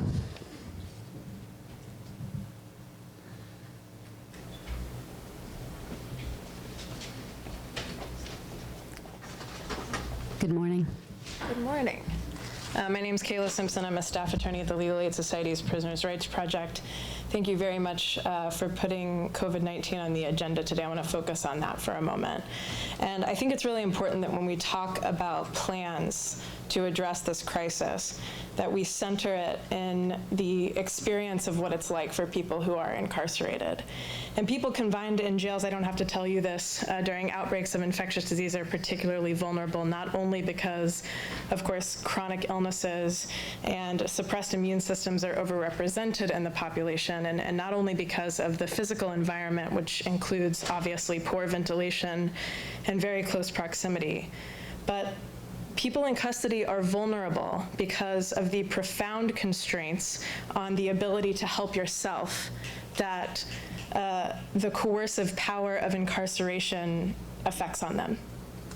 Many of the actions that the CDC tells us to do in the community to protect ourselves and each other, like thoroughly and frequently washing our hands with soap, seeking physical distance from other people, finding medical care if we're symptomatic, are available to incarcerated people only with the permission and often overt assistance of the people who are jailing them. And I think it's impossible for us as we go to bodega to search for hand sanitizer to imagine what it would be like to not have the agency to get soap when you don't have it. And I think it's really important that as we think about what questions we should be asking and what preparedness looks like, that we remember what it would be like to be robbed of that agency to protect yourself. And of course, I want to say, we're very glad to hear that correctional health and DOC leadership are aware of the critical importance of many of the things that they expressed, and we appreciate that. I don't mean to minimize it. It is important. But I think it's important to be concerned about what we didn't hear today, particularly a swift and reliable quality control program for making sure that hand washing is actually available to people who are in custody and staff. I didn't hear anything about that. How many sinks are down? How many are operational? How many housing units have soap? What's the extent of that supply? What cells are empty or broken? How many people are going to be forced into closer custody than the plan indicates? And I think DOC needs to provide an audit to you of all of that relevant information so that we can know the extent of actual preparedness. I think it's a cornerstone of public health. It's measurable, it's quantifiable, it's important. And also, when will people be allowed the opportunity to wash their hands in intake when they've been transported? Who's tasked with ensuring that it happens? And I just want to imagine riding the subway in your morning commute and not being placed in a tiny room with a dozen other people. Someone coughs, you hear them cough, and then you're not allowed to wash your hands for hours, and you're at the mercy of someone who's keeping you in custody to do that. I just think that keeps nobody safe. What are the city's plans if all beds in hospital wards and the CDU are full? What do they do with people in the interim? I think we've seen how quickly, if Italy has taught us anything, this can spiral, and we need to be prepared for that. And just a few more things. We're gravely concerned about the health of people who may be confined in movement-restricted places, about the ability to access medical care. I think it's important to consider cell-side rounding.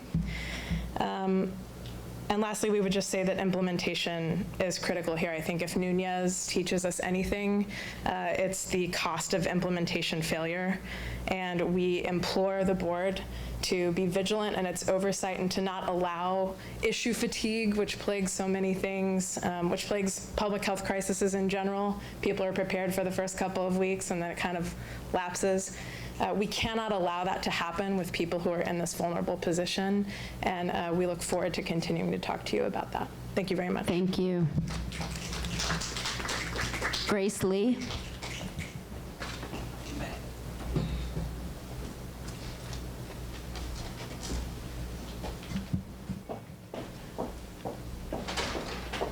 Good morning.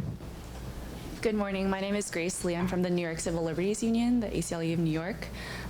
And thank you, board, and thank you, DOC, for addressing coronavirus again. We are asking DOC to publicly share your plans for the prevention and management of coronavirus beyond what is already being shared about visitors. Share the full plans, and we're also asking the board to urge the DOC to share those plans, and also for the board to share data about the spread of the disease within the jails.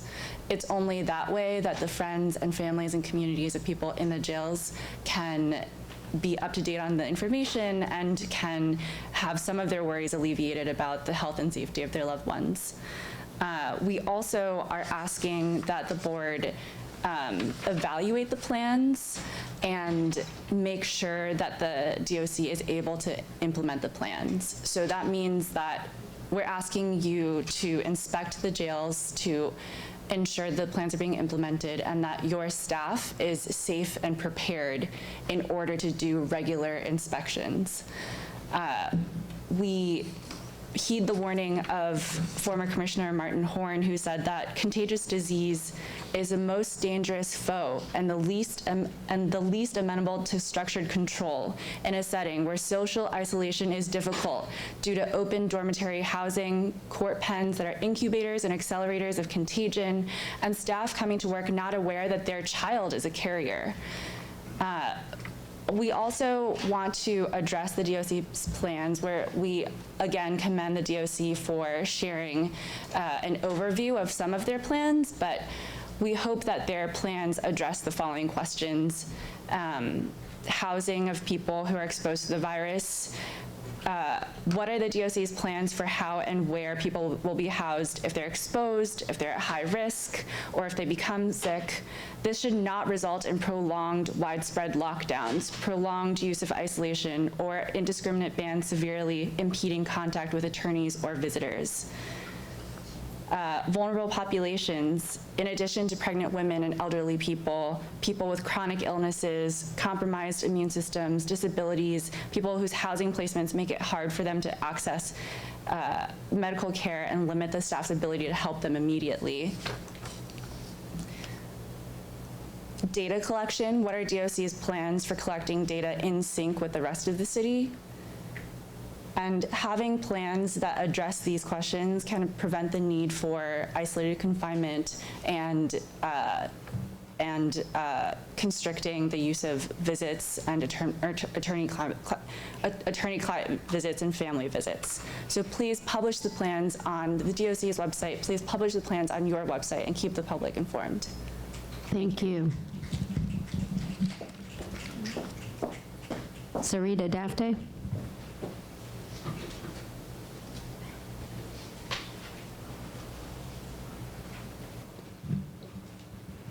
Good afternoon. Thank you. My name is Sarita Dafte. I work for Just Leadership USA, and we're a member of the Jails Action Coalition. During this comment period, I want to return to a question that has been raised repeatedly in these hearings. What can the board do about the department's continued and documented failures that cause harm to the people in their custody?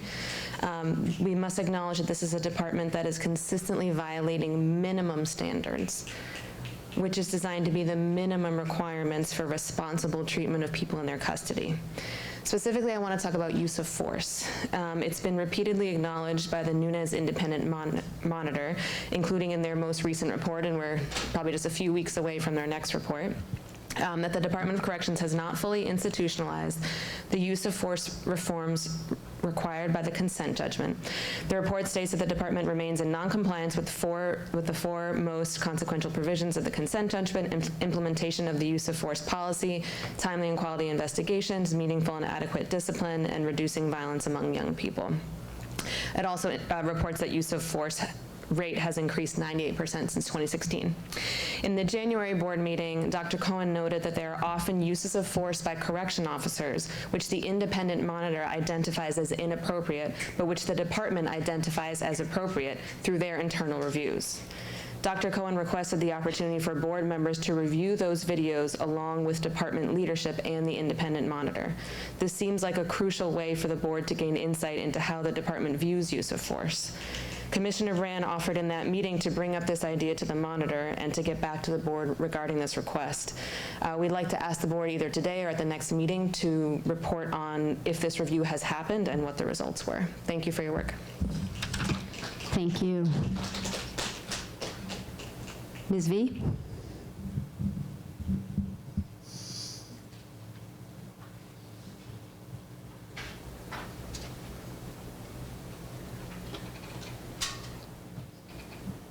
Good afternoon. Is the afternoon already? It is. Good afternoon. My name is Ms. V. I'm speaking from the Jails, well, as a member of the Jails Action Coalition. I just want to address some things that was brought up today. Thank you for actually having an update on the coronavirus.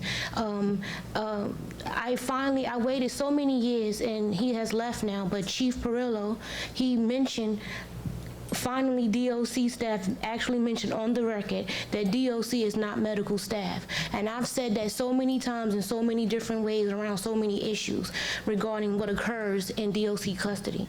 So today it took the coronavirus for DOC staff to actually put that on the record.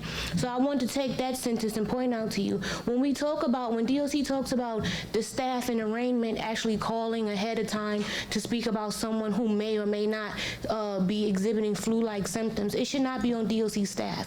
It should be on CHS staff, if anything, because once you enter into the criminal legal system and become responsibility of DOC, DOC has responsibility to get you medical attention, right? So CHS is, because we removed Corazon several years ago, and CHS took over that spot. So CHS is the medical providers for anyone in the Department of Corrections concerned, right? So it should be on their staff to actually say whether or not someone should be isolated, someone needs to have further care, or whatever it is. Because DOC can't even follow minimum standards that you give them on a daily basis, let alone around a crisis and an outbreak. And just to be clear, to follow up on what I just said, DOC reported to y'all today that 1,048 scans have been done through a certain period of time. They try to trip you up with the numbers they give you, but they also said that out of that 1,048, 1,030 scans were supervised by a supervisor, like a captain and observed. But they also said that 764 of those scans were supervised by a captain who had been trained correctly, and that 266 were supervised by an ineffective staff member. But actually, when you take away 764 from 1,048, it's actually 284 scans that were not supervised by someone trained correctly. And even in those numbers that DOC came up here today and spoke to you, it clearly shows that they're not still capable of actually implementing any type of program to keep their population safe. So do not leave it in the hands of DOC to say whether or not someone is exhibiting symptoms and should be seen by further medical staff. Make it a mandate, make it whatever you have to do to push the rule forward, that CHS has to be responsible for observing those people before they enter into a larger population area. Bottom line, people that are waiting for their fair day in court should not be open up to all these other diseases. And I'm going to say it again, as a brain surgery survivor, these people who have not been scanned properly by people who are not trained properly, you doing a damage to them, you're doing a service to them, and you are the oversight of that board. Please step up and do your job correctly. Have a blessed day. Thank you. Jocelyn Chen.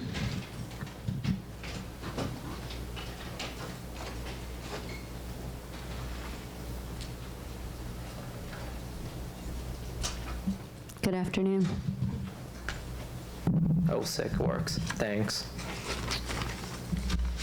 My name is Jocelyn Chen, and I'm here to testify on behalf of my incarcerated friends and community members. I urge the city to preemptively release incarcerated people from city jails to prevent the devastating spread of COVID-19 through a highly vulnerable population made more vulnerable by lack of access to adequate basic medical care. The spread of coronavirus has made abundantly clear the inadequacy of our public health infrastructure nationally and within New York City. Across the country, local and federal jails, prisons, and immigration detention facilities are lacking basic hygiene supplies like soap and sanitizer, do not have COVID-19 tests, and are relying on protocols developed for the normal flu to address this novel health crisis. While Governor Cuomo has already announced a state of emergency due to the spread of coronavirus through New York State, it is not surprising but highly alarming that the specific vulnerability of incarcerated people to deadly infection has yet to be addressed. I would also like to note the depravity and cruelty of using incarcerated people's hyper-exploited and forced labor to produce hand sanitizer, which incarcerated people themselves are prohibited from possessing, and visitors are unable to use because hand sanitizer triggers false positives on ion drug scans. This only goes to show how much the current conversation about COVID-19 ignores the specific risks and barriers to health faced by incarcerated people. People in jails and prisons are more likely to be sicker, poor, and without health care. In other words, especially vulnerable to infection. The communities who are hyper-policed and hyper-incarcerated, Black and brown working class people, people who use drugs, homeless people, trans and gender nonconforming people, people with disabilities, and people with mental illness are the communities most impacted by lack of access to medical care prior to being incarcerated. On top of this, jails expose people to incarceration-specific health risks, exacerbating existing health conditions and provoking new ones. In other words, jails make already sick people sicker and make healthy people less healthy under non-pandemic conditions. Existing medical care in city jails is already dangerously inadequate. For example, in 2018, incarcerated people missed nearly a quarter of all medical and mental health appointments, and dozens of people have died in city jails over the past few years alone. City jails fail to deliver health care to incarcerated people under normal conditions. We cannot now expect them to do better in the face of a pandemic. And proposed reforms to jail health care, like placing locked jail wings overseen by the DOC in existing public hospital, merely expands carceral control and commingles punishment with spaces of purported care. Expanding DOC and police presence in our public hospitals will inevitably prevent the most vulnerable among us from accessing health care, increasing the vulnerability to COVID-19 that criminalized and policed people already face. Criminalization is a threat to public health. Failing adequate health care provisions, New York City jails are likely to do what incarcerated people across the country are already reporting, using keep lock facility-wide lockdowns and curtailing family visits to quarantine possibly sick incarcerated people and ostensibly prevent the spread of illness. By restricting the movement of incarcerated people and preventing them from accessing programs, recreation, family visits, and sunlight, exacerbate the strain and violence of incarceration, producing more vulnerability to illness. Lockdowns are not health care. Fortunately, the public health evidence is clear. While incarceration exacerbates ill health and contributes to disproportionate vulnerability of Black, immigrant, transgender nonconforming, disabled, and working class people to sickness and death, preventing people from entering jail in the first place and freeing people who are already detained are always good for the public health, the health of incarcerated people, and the health of the communities. I urge the Board of Correction to recommend the City Council and NYC DOC follow the example set by Iran, which recently released 54,000 incarcerated people to slow the spread of COVID-19. And while I recognize this isn't necessarily a purview of the DOC, I urge all city and state leaders to take steps to lower jail churn by reducing arrests, dropping charges, and declining prosecutions, and releasing people on their own reckonance when arraigned, because jail churn increases the risk of COVID-19 spreading through vulnerable populations locked in institutions inadequately and drastically unprepared for their health and welfare. By pursuing a strategy of radical decarceration, preventing people from entering jail and releasing people already detained, New York City can divest from the jails that are making our communities sicker and sicker, and invest in providing community-based, humane, and dignified healthcare for all in the face of COVID-19 and beyond. Thank you. Tahani Dunn.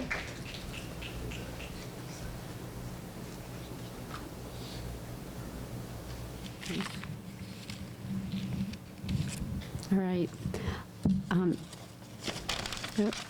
I believe that concludes the public comment period. And that also concludes our agenda for today. Before we adjourn, I'd just like to remind you that the board's next scheduled meeting is on May 12th at 9 a.m. That meeting will be located at 125 Worth Street in the second floor auditorium.